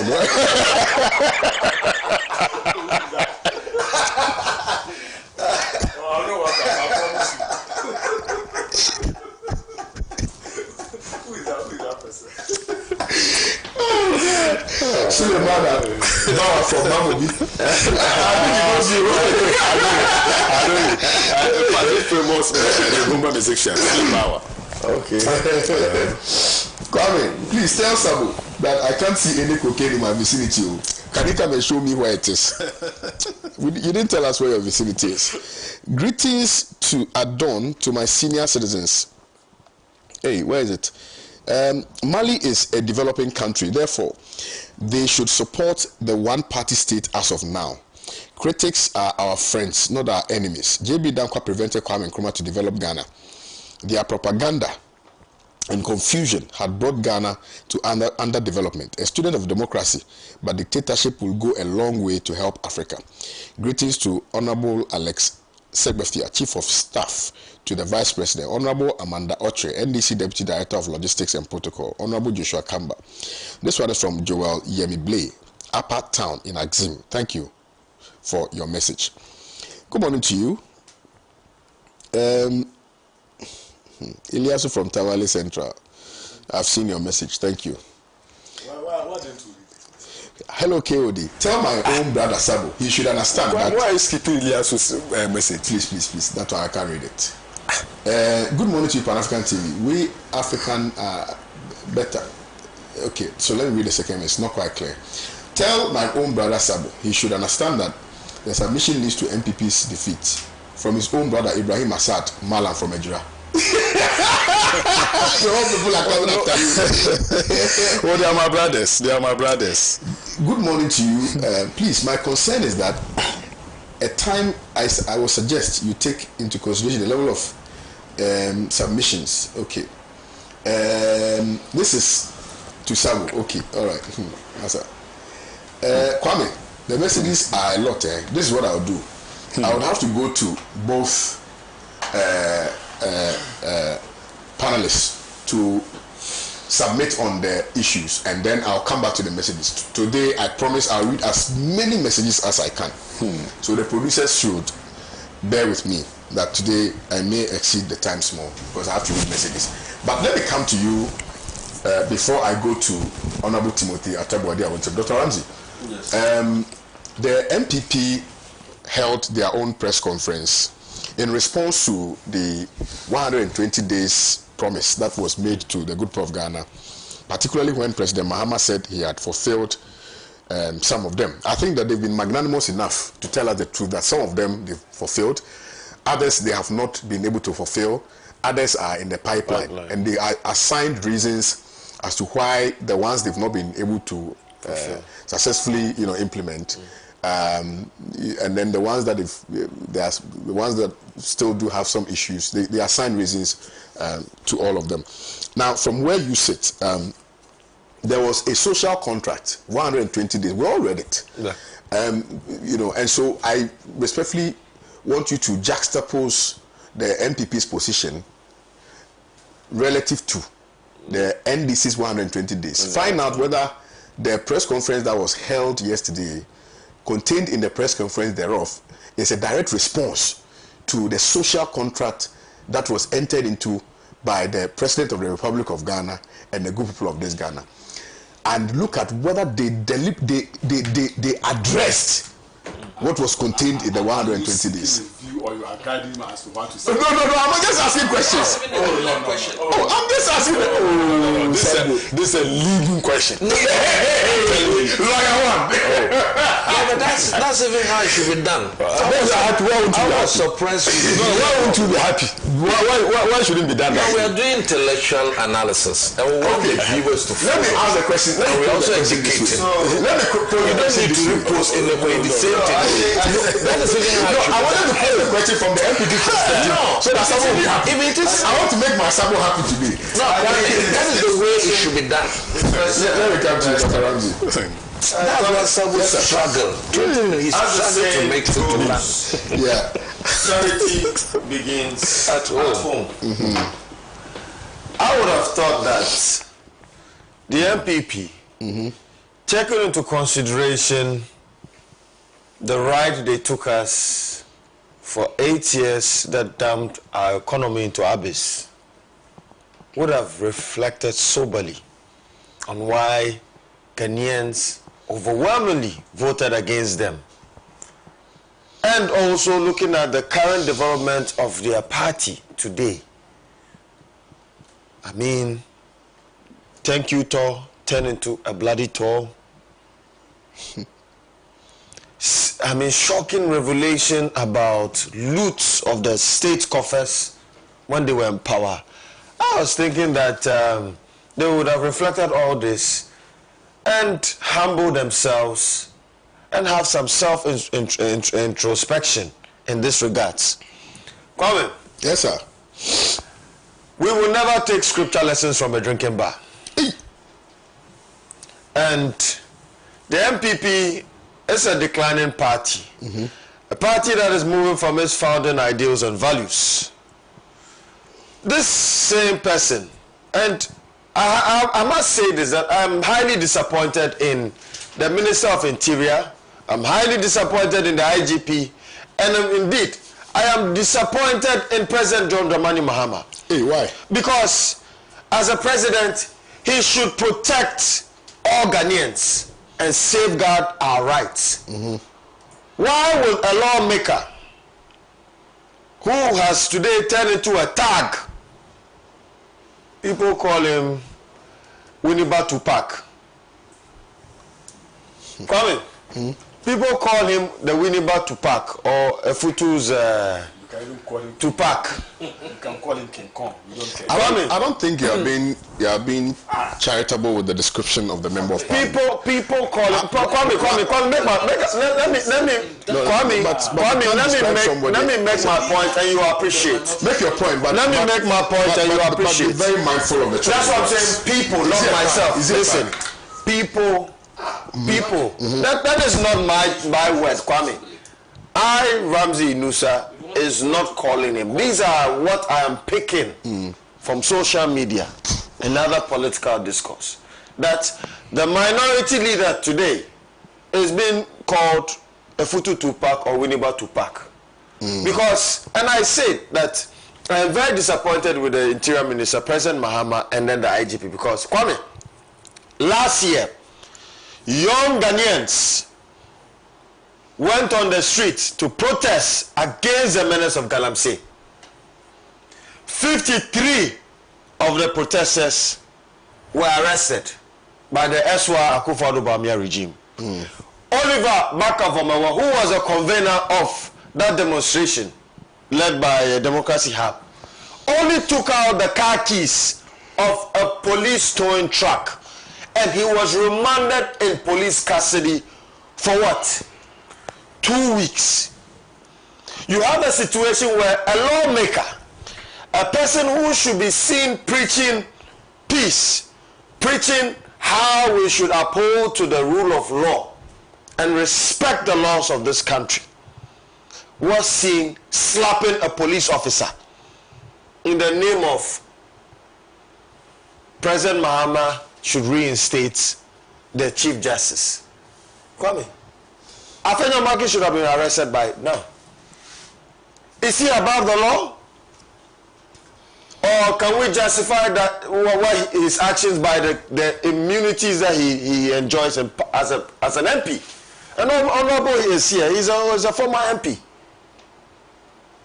So when I say that people describe him as a person who is recalcitrant or a person who exhibits some form of thug life, you should not take exception to such submission, because it is indeed legitimate. How would you indeed slap a police officer and go scot-free? And I'm surprised he's not been arrested. If today an ordinary person on the street goes to slap a police officer, I'm sure you would see the reactions that would happen by even the police service themselves. So I'm surprised with the IGP. Why hasn't he arrested him by now? I'm surprised with the Interior Minister. Why are you not pushing for us to uphold to the rule of law? Is Afenyo marking above the law? So, I mean, going into the subject matter, Kwame, I think that President Mahama's 120 days has got some goodies and then, of course, some flaws. And I have said that I will score his 120 days 6 out of 10. The social contract he has with the people of Ghana, I would give him a total score of 6 out of 10. And I must say that I'm quite disappointed with the NDC government, especially when we all, as opposition proponents, fought against the introduction of LI 2462. For us to realize that the NDC were even thinking of amending it. President Mahama promised to revoke this law. And I think that's honorable. By now we should have seen it materialize. We talk of it also the issue of our family value system. And a law that was introduced into this country to undermine the sexual values and our cultural values as a people. Right? President Akufo-Addo failed to sign or assent on the anti-LGBTQ bill.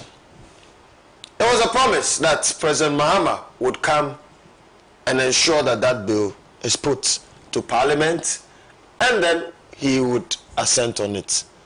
120 days, and these are very, very important issues. 120 days, we've not seen that.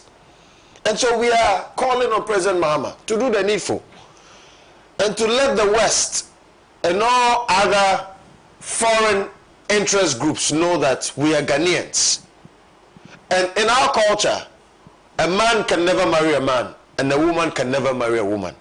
And that will be the posturing of the people of Ghana. And we are calling on him to quickly push to ensure that this bill matures in Parliament and he assents on it. I must also condemn the posturing of the Minister of Natural Resources. Galamsey is a fight for all, and we don't want to politicize the fight. But Honorable Kofi Amabua was seen on TV crying. I mean, for God's sake. You didn't cry too. For God's sake. Honorable, for God's sake.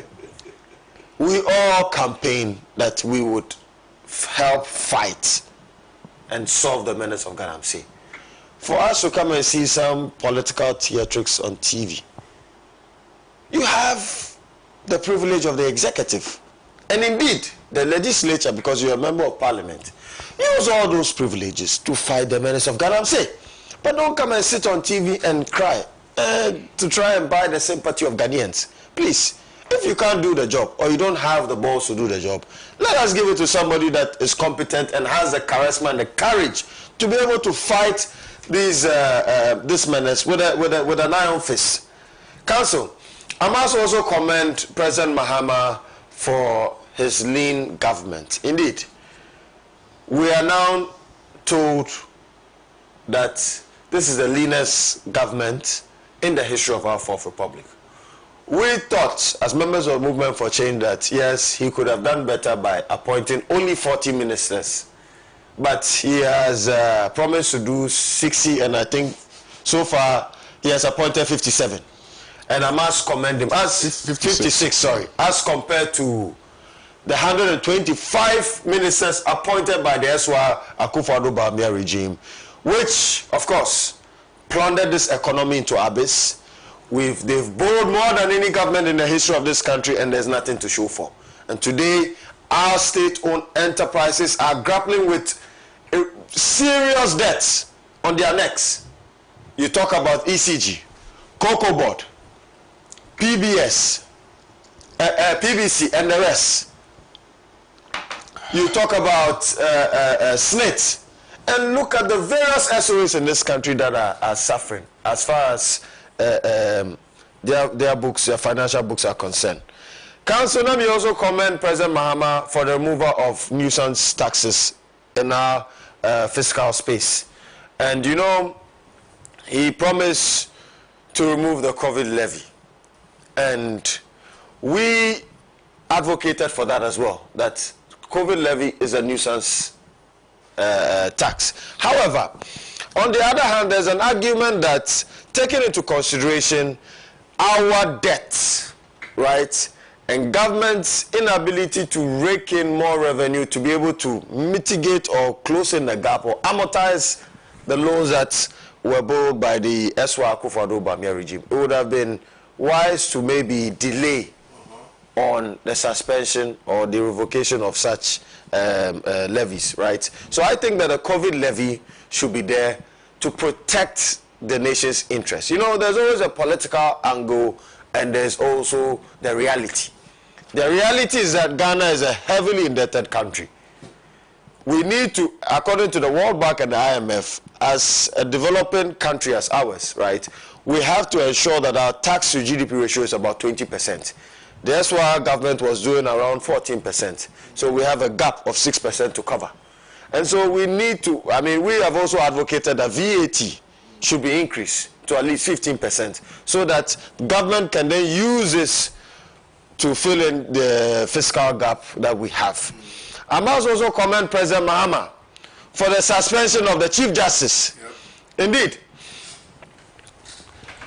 the worst period of our judiciary was under the leadership of Mahmoud Bawumia and then Nana Addo Dankwa Akufo-Addo. We saw how our judicial autonomy declined by 50% according to the Mo Ibrahim Governance Index. And we saw how 95% of Ghanaians lost trust in the judiciary according to the Afro Barometer report. And so I must commend President Mahama for suspending the CJ, but we are calling for some more reforms into how we appoint heads of various constitutional bodies. We are calling for more reforms on the number of justices of the Supreme Court, that it is time as a people and it's time as a country that we cap the number of justices of our Supreme Court. And I know, Council, you're a learned lawyer. I know you would also advocate for that, so that we can have some form of stability and ensure that our judiciary will be politically neutral. And unfortunately, the judiciary has been so biased under the Eswa regime. But I can see that there's some form of good signals coming out from the judiciary, taking into consideration the impetuous reforms that has been introduced by the acting CJ to date. I must also say that we are looking forward to the realization of the 24-hour economy.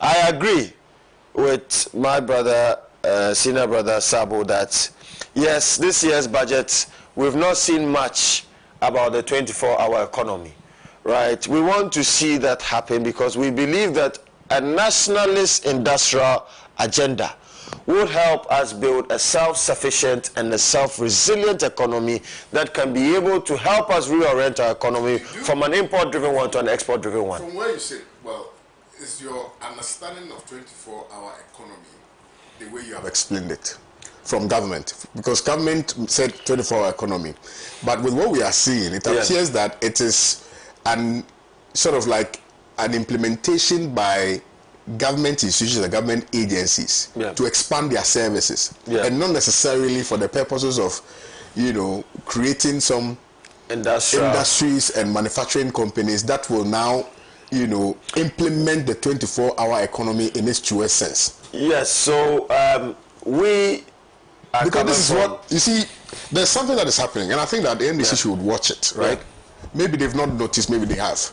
That it appears that the person leading the 24-hour economy has not been able to devise a policy framework for the implementation of the 24-hour economy. That's right. That's right. And so you would find that there are specific agencies that are trying to now make the government look good, as though the government were implementing a 24-hour economy. Because there has not been any specific roadmap in respect of the implementation of the 24-hour economy. So that when you look at, for instance, the Ministry of Foreign Affairs, it is Okudjato's own ingenuity, you know, which is why he has launched a 24-hour service passport, you know, delivery, right, or passport service delivery. It is through the ingenuity of some other state institutions who really want to make government look good, as though government were implementing the 24-hour economy. That's why we are seeing that people are talking about 24-hour economy. But in its truest sense, in respect of proper implementational framework, we haven't seen anything like that. I agree with you, but we can say that they have the benefit of the Great Transformational Plan.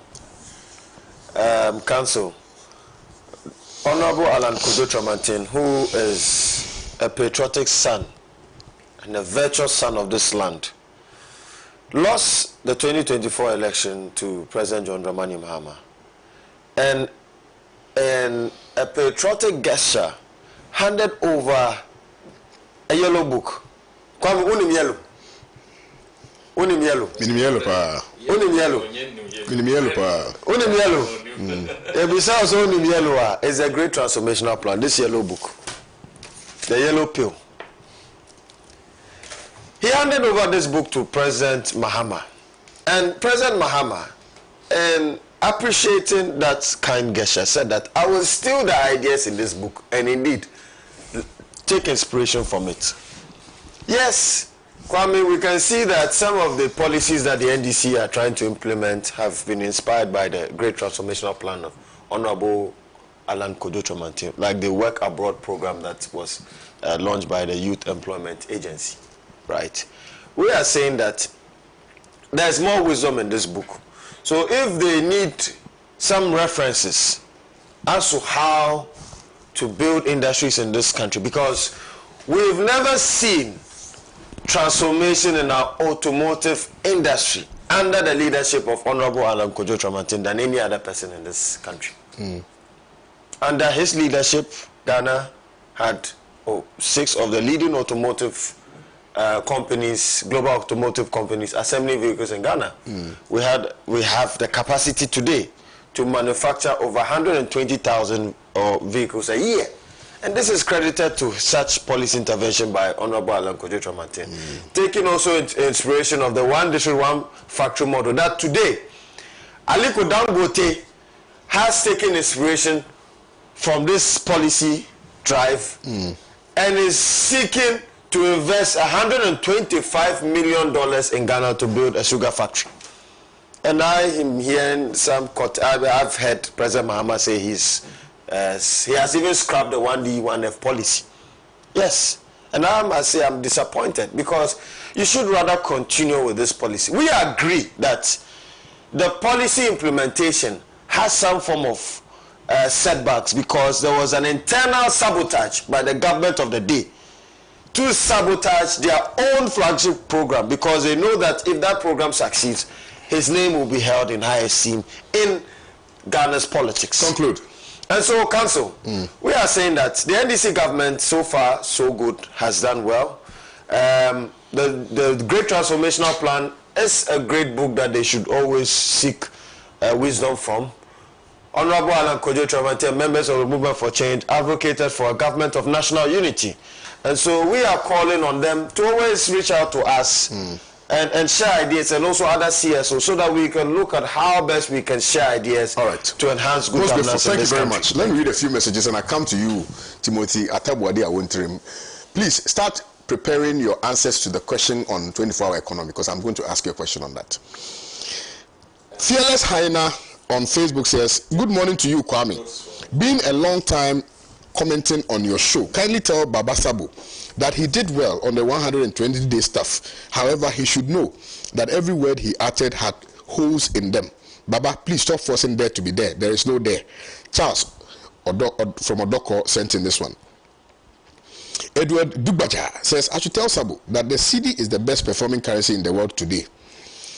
Kwejo Yabua says, after stealing all the cables and to put us in doom, so only people like MPP will think that 24-hour economy should be run with. Oh, God. Abna Pokua Aka says, look, good morning to Pan-African Television. We have clouded our thinking too much with this democracy. Democracy exists in many forms. Within the governance, within the governance architecture of a country, it is instructive to note that any form of governance system that delivers to the people is what a country should go for. Whether a civilian rule or a military rule, the leader can still mess up. Look at the loot happening across the continent by civilian leaders and government appointees under the guise of democracy. We have too much misconstruction of the word democracy. It is a scam. Let us shape our own governance system that aligns with our peculiar circumstances to facilitate a better developmental trajectory for the various countries on the African continent. Look, Abina Pokuaka, I love it. What is happy? Sumaila Hamadu says, what is happy Mali, Burkina, and Niger? I'm happy. What Burkina, Mali, and Niger are doing? Alassane Ouattara is among. Hey. Okay. This one said, Sabo, sorry for me to say, you are being a hypocrite. Now you know Dumso. Were you not in government when our own minister, who we fed like insulted us and said we should go and make our own timetable? Abbas Caesar Charungu Wa. Alhaji Hamza from Pig Farm says, good morning to you, my brother Kwame. In fact, listening to Uncle Sabo this morning goes to show that they will remain in opposition for a long time. Cocaine is being arrested everywhere in this country, shows that the MPP were not doing anything to fight drug dealers in this country. The NDC government will never allow that to happen under its watch. My brother, tell my uncle to provide us with the evidence to show that Galamsey has gotten worse under the government. What was the turbidity levels under them and the turbidity levels now? Today inflation is down, CD to dollar is doing good, businesses are doing good. All this in 120 days in power. I salute President Mahama and the NDC administration, but after MPP, the least said about them, the better. Okay. Now, let me do two more messages. I'll come to you, Timothy. Good morning to you. I'm Odeneho Trimudehine Nana Abuaji, watching from Asante Achim Fidium. But tell the president that without one day one factory, where can you do 24-hour economy? Concert slogans. Thank you very much for your message this morning. Efo Fafa says, good morning to you, Kwame, and your panelists. Kwame, please tell Sabo to stop making noise. He is still mourning his defeat. Didn't Akufo-Addo said he will put his presidency on the line to fight Galamsey. What did we see? It's really nauseating. Listen to propaganda and baseless analysis. At least he should acknowledge the good things President Mahama is doing in just 4 months, not 4 years old. Why are they so bitter? Efo Fafa, thank you very much. They come back and say, Sabu Pa, what are you talking? Good morning to you, Mr. Vice President KOD. Hey, Charlie, and your panelists. Political parties must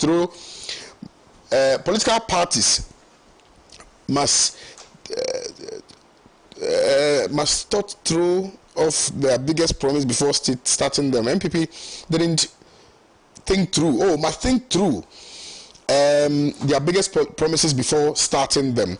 MPP didn't think through before starting free SHS. That is why they failed. But NDC are ready to think through. Yes, before starting the 24-hour economy program. And when we hit the ground running, Ghanaians go enjoy them. Kelvin from Brekum sent in this one. Or the Asempa Nabo. Good morning to you, KOD. Please tell Sabo Ghanaians are wide awake and will not fall for this propaganda of the MPP again. They should swallow their pride and eat the humble pie and finally bow their heads in shame. No matter how they speak against the NDC's performance, their writings are clearly on the wall and Ghanaians are appreciating it. From Frank Emuna Kokoche, Cape Coast North Constituency, CPP chairman. All right, thank you very much. I've read your message. Most grateful to you. What country is +49? I don't know which country is that. Please, if you tell me the country. MPP should stop the lies and try to say the truth. At least for once, we are tired of the lies. Germany. Okay, so he sends the message from Germany.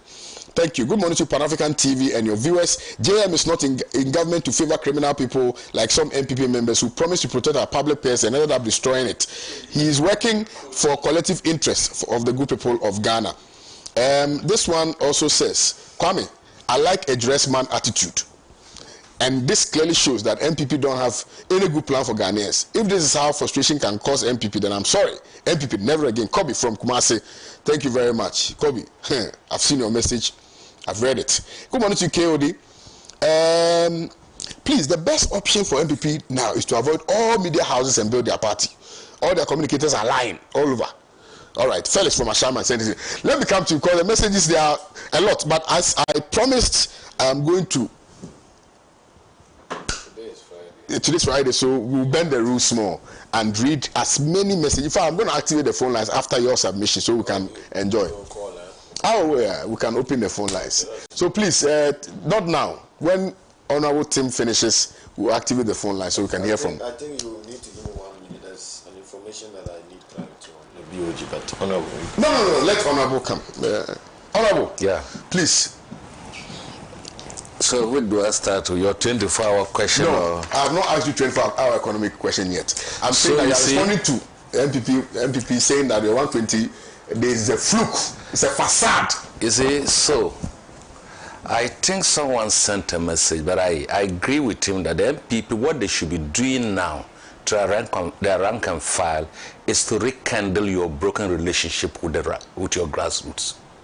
You should waste your energy and the few resources and the few oxygen that you have got to breathe to rekindle your relationship with your grassroots and see how you can look for. Merely making noise in the media, shouting hoarse over nothing will not help you. Be a little candid and give the people of this country some respect, some modicum of understanding of issues. And I keep saying this, Randy, look, have you seen the youth? They have a lot of copious information. Because it's no more the system where we used to say that knowledge is power. It is not knowledge is sharing, because you need to share what you have for people to know that this came from Randy.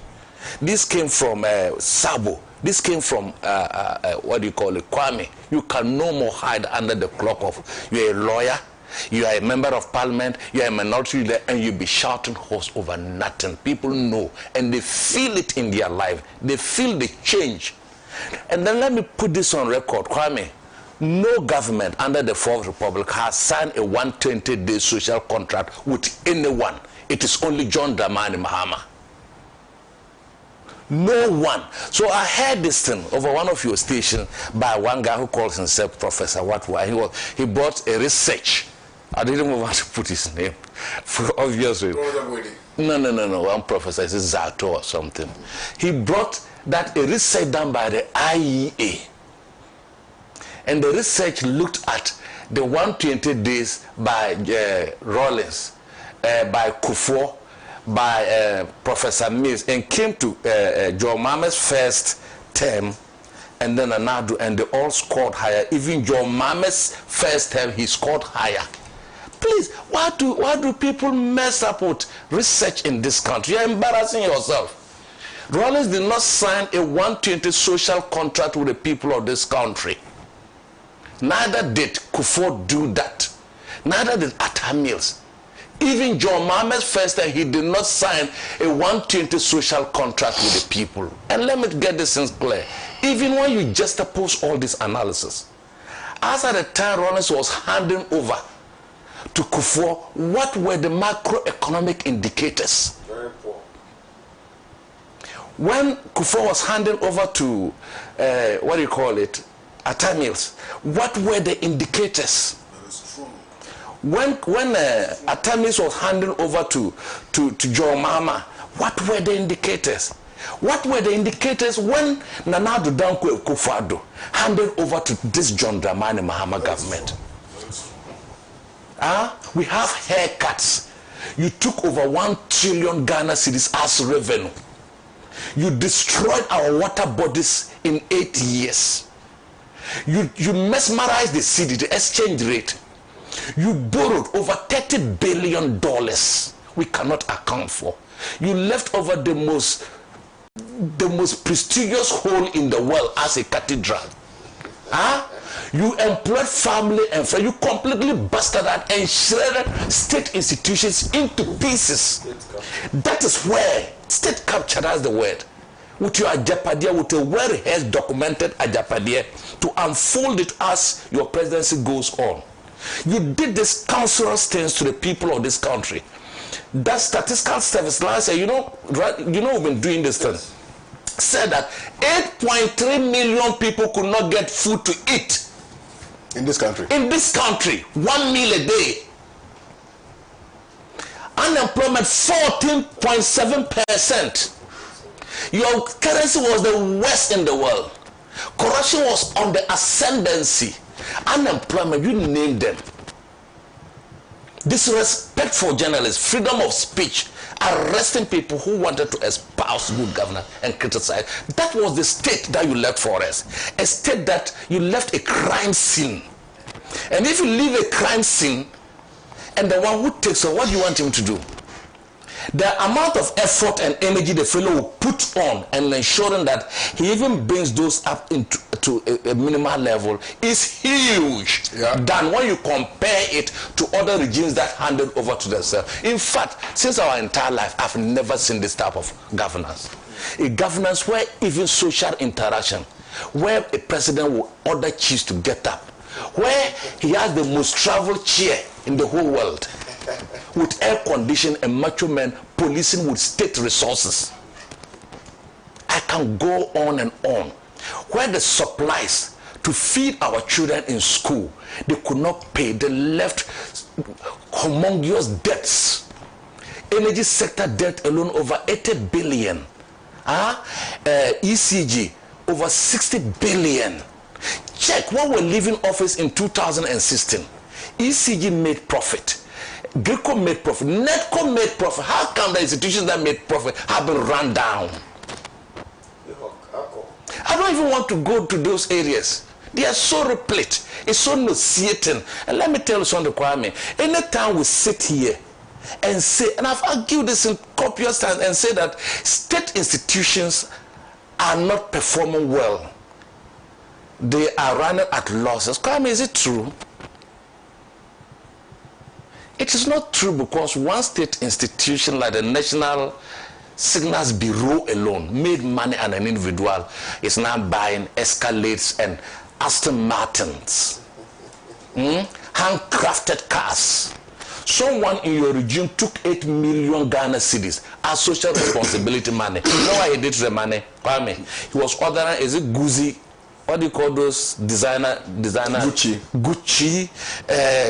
shoes. He was doing parties in plane, going to Dubai with girls. Look, when there's there's no. Oh, please, let's not do this on the show. I beg you. These are allegations that are unsubstantiated. Please, no, I won't allow that. Kwame, that's why I didn't mention a name. But you are mentioning. People will know. I am telling you on fact. These are Indians. They are not Indians are completely different. Please, I didn't mention, and I'm telling that this is what someone took. I have the name and I'll mention. Because they are here to make it public. I don't want to jump the gun. But you are going to sweep. When you see that state by state institution, one after the other, has been criminally mined and destroyed to the detriment of the destinies of this country, the people of this country. Kumasi, where the belly's stomach is, where they get all their votes from.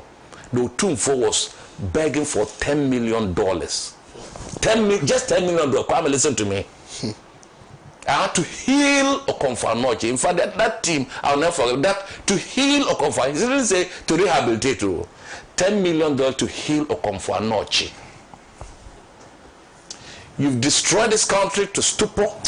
You want us to use 5 months in government when even the first budget we implemented, we have not started executing the full terms of it. The first budget. If you read the MPP's minority leader, that minority rips MP Mohammed's first one to 20 days apart. Do you have the capacity to rip it apart? Do you have the credibility, the humility, and the wherewithal to rip this 25 social contracts that we had with the people of this country?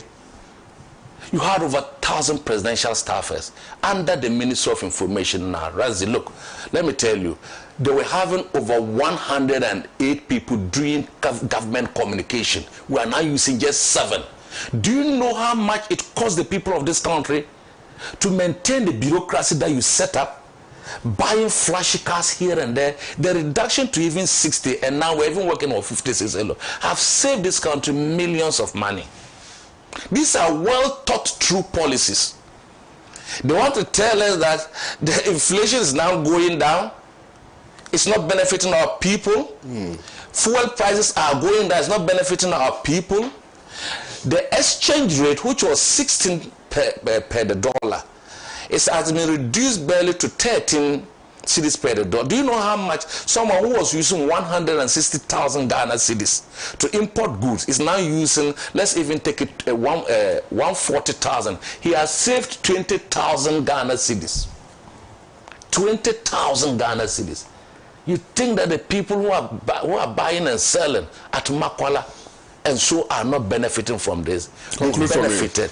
How do I conclude? Kwame, what do you call your friend, your bosom friend? So somebody this morning has taken all your time. Anyway, how do you look at the judiciary? Like my brother Ranzi touched on this morning.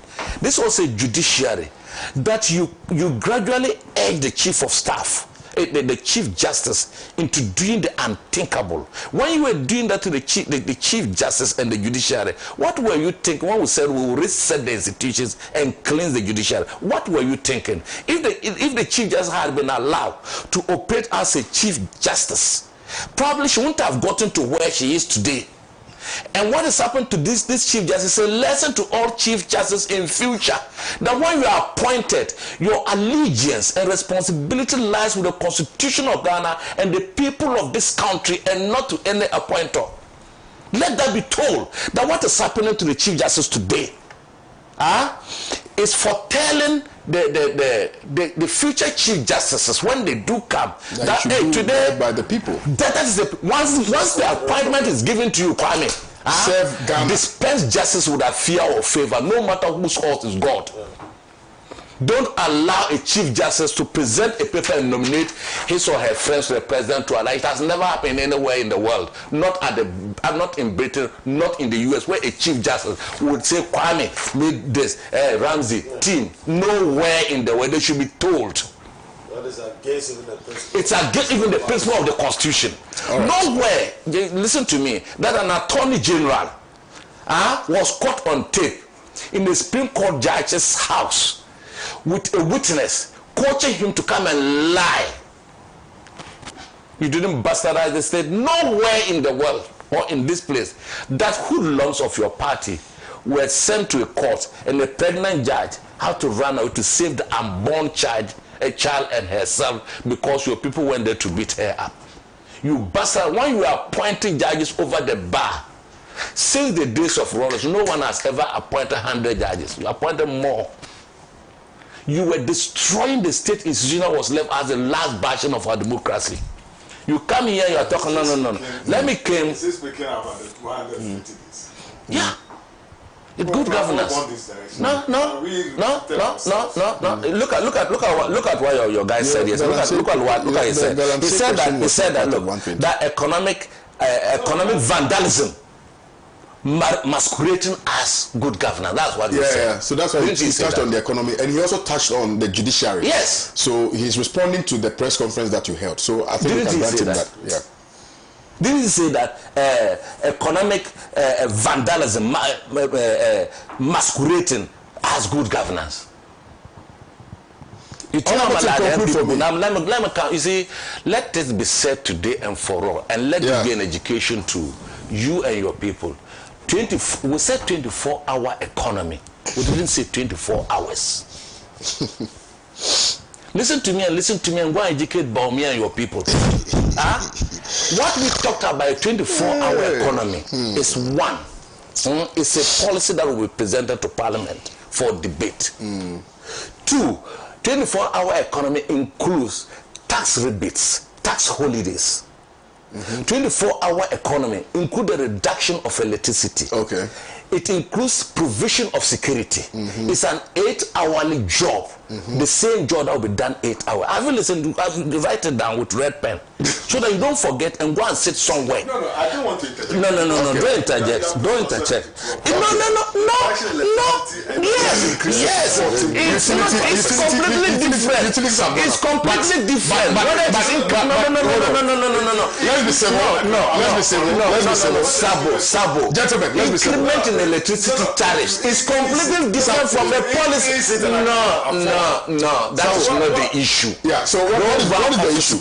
But I think his point is valid. His point is invalid, and even a kindergarten child will not make that. It's a policy, deliberate policy. No, you said okay. Explain your. All right. So let me talk. Okay. Is this a deliberate policy to ensure that industries produce, and you must register onto the policy? Allow me, you said it.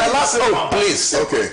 So you must first of all register onto the policy. Who must Those who ought to take advantage of the 24-hour economy. Okay. For instance, if you are doing shoes and you think that you have capacity to produce 24-hourly round, every 8 hours you change this, you must first of all go and register that I want to take advantage of the policy. Okay. So you are registered. So are you not by this? Allow me. Hold on. He wants to ask. Let me explain. Let him moderate.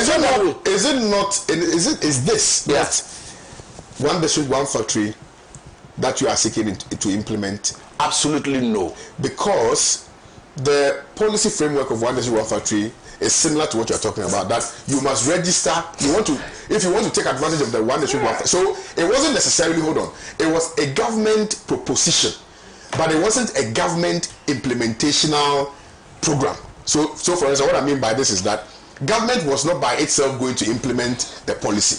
Government was going to framework for people to take advantage of the policy, and then private sector will take advantage of it. Is it not the same as the one? It's not the same. Government must build the necessary security apparatus. We must build the infrastructure for that, so that if you are doing this program for 24 hours, you would other stations who are doing 24 hours. So government will not. So we are saying that, okay. So for instance, I know it more than even your bomb. And I've educated you people. So I just want a dichotomy. Is it directed at state institutions? Is it directed at parastatals? Is it directed at private sector? What is it? You know, even in our manifesto and in the people say that we talked about, be honest and all of it, they are listening. We talked about the passport office running 24 hours. Didn't we talk about that? We equally talked about the ports running 24 hours. What is This is, we stated them. We stated, please. No, you see, Kwame. Okay. Kwame, you see, Sabo. Please, I'm listening to you. Conclude. The current state is that you've turned it. The current state is that you've turned the port into armed robbery. You people. No, I'm asking. I'm telling you the current state. That even state is that state. Tell us. The current state is that you and it does not run. Get this thing. 24-hour economy. Listen to me. You don't learn. 24-hour economy is different from 24 hours. Please. 24-hour economy is different from, you can run 24 hours. It is not our economy and our policy. It is your business. You are running 24, and you are not going to get. Please, no.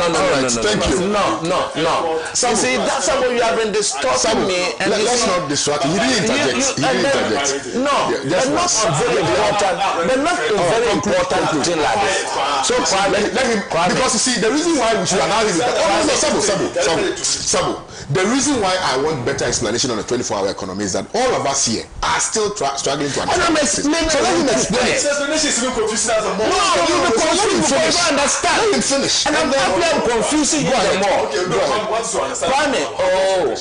Kwame, I'm happy this morning I've confusing them more. Just like the Baumia was confused when the first policy came, he was on the platform saying that you can't legislate it. You remember his word, and that 24-hour economy is being run in chop bars, nurses, and nurses and what, and the security, which is not true. And clubs. They are running a 24-hour program, not 24 economy. All right. I beg you. Thank you very much. My time is up. So one. I've exceeded. I'm coming. If the policy come out to be debated in Parliament now. Two, when you register on it, you'll be given tax incentives. No, it is not the same. Okay, no problem. All right.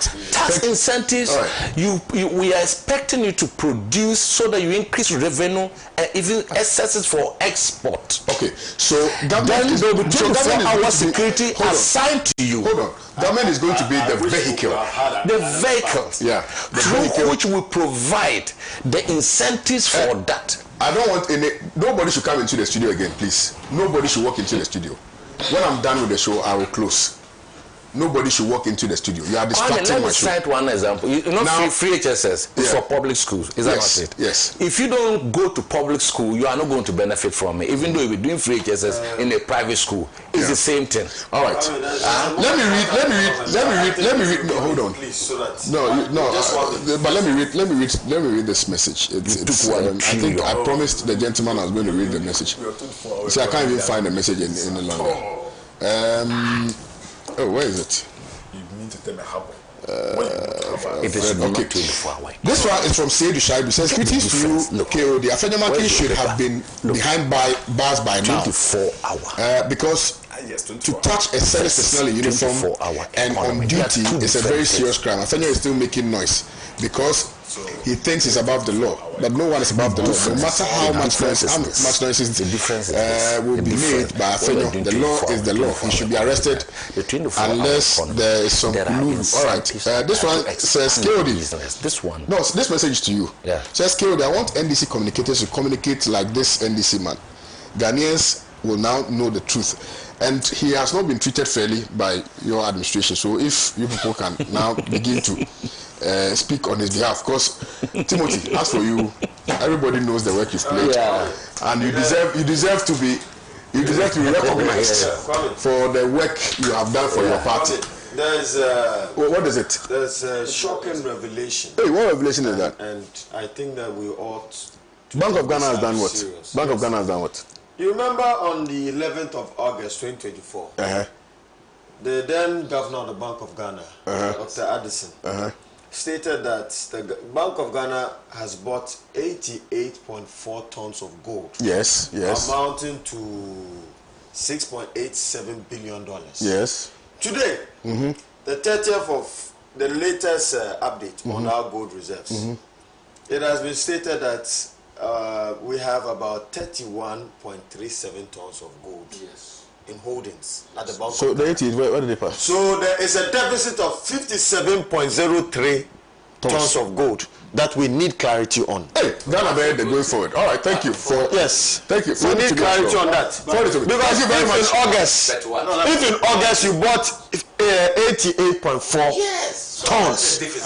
And today, Bank of Ghana is reporting 31.37 tons. There's a deficit of. Thank you very much, Doctor. Thank you very much. That is a revelation. Thank you very much, Sabo.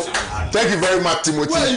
Most importantly, thank you to the viewers for watching today's edition of Good Morning Africa. It's been an exciting journey, and I'm excited about the fact that you always support us. I'll see you on Monday. Do have a very wonderful weekend. My name is Kwame Owusu, so Esquire.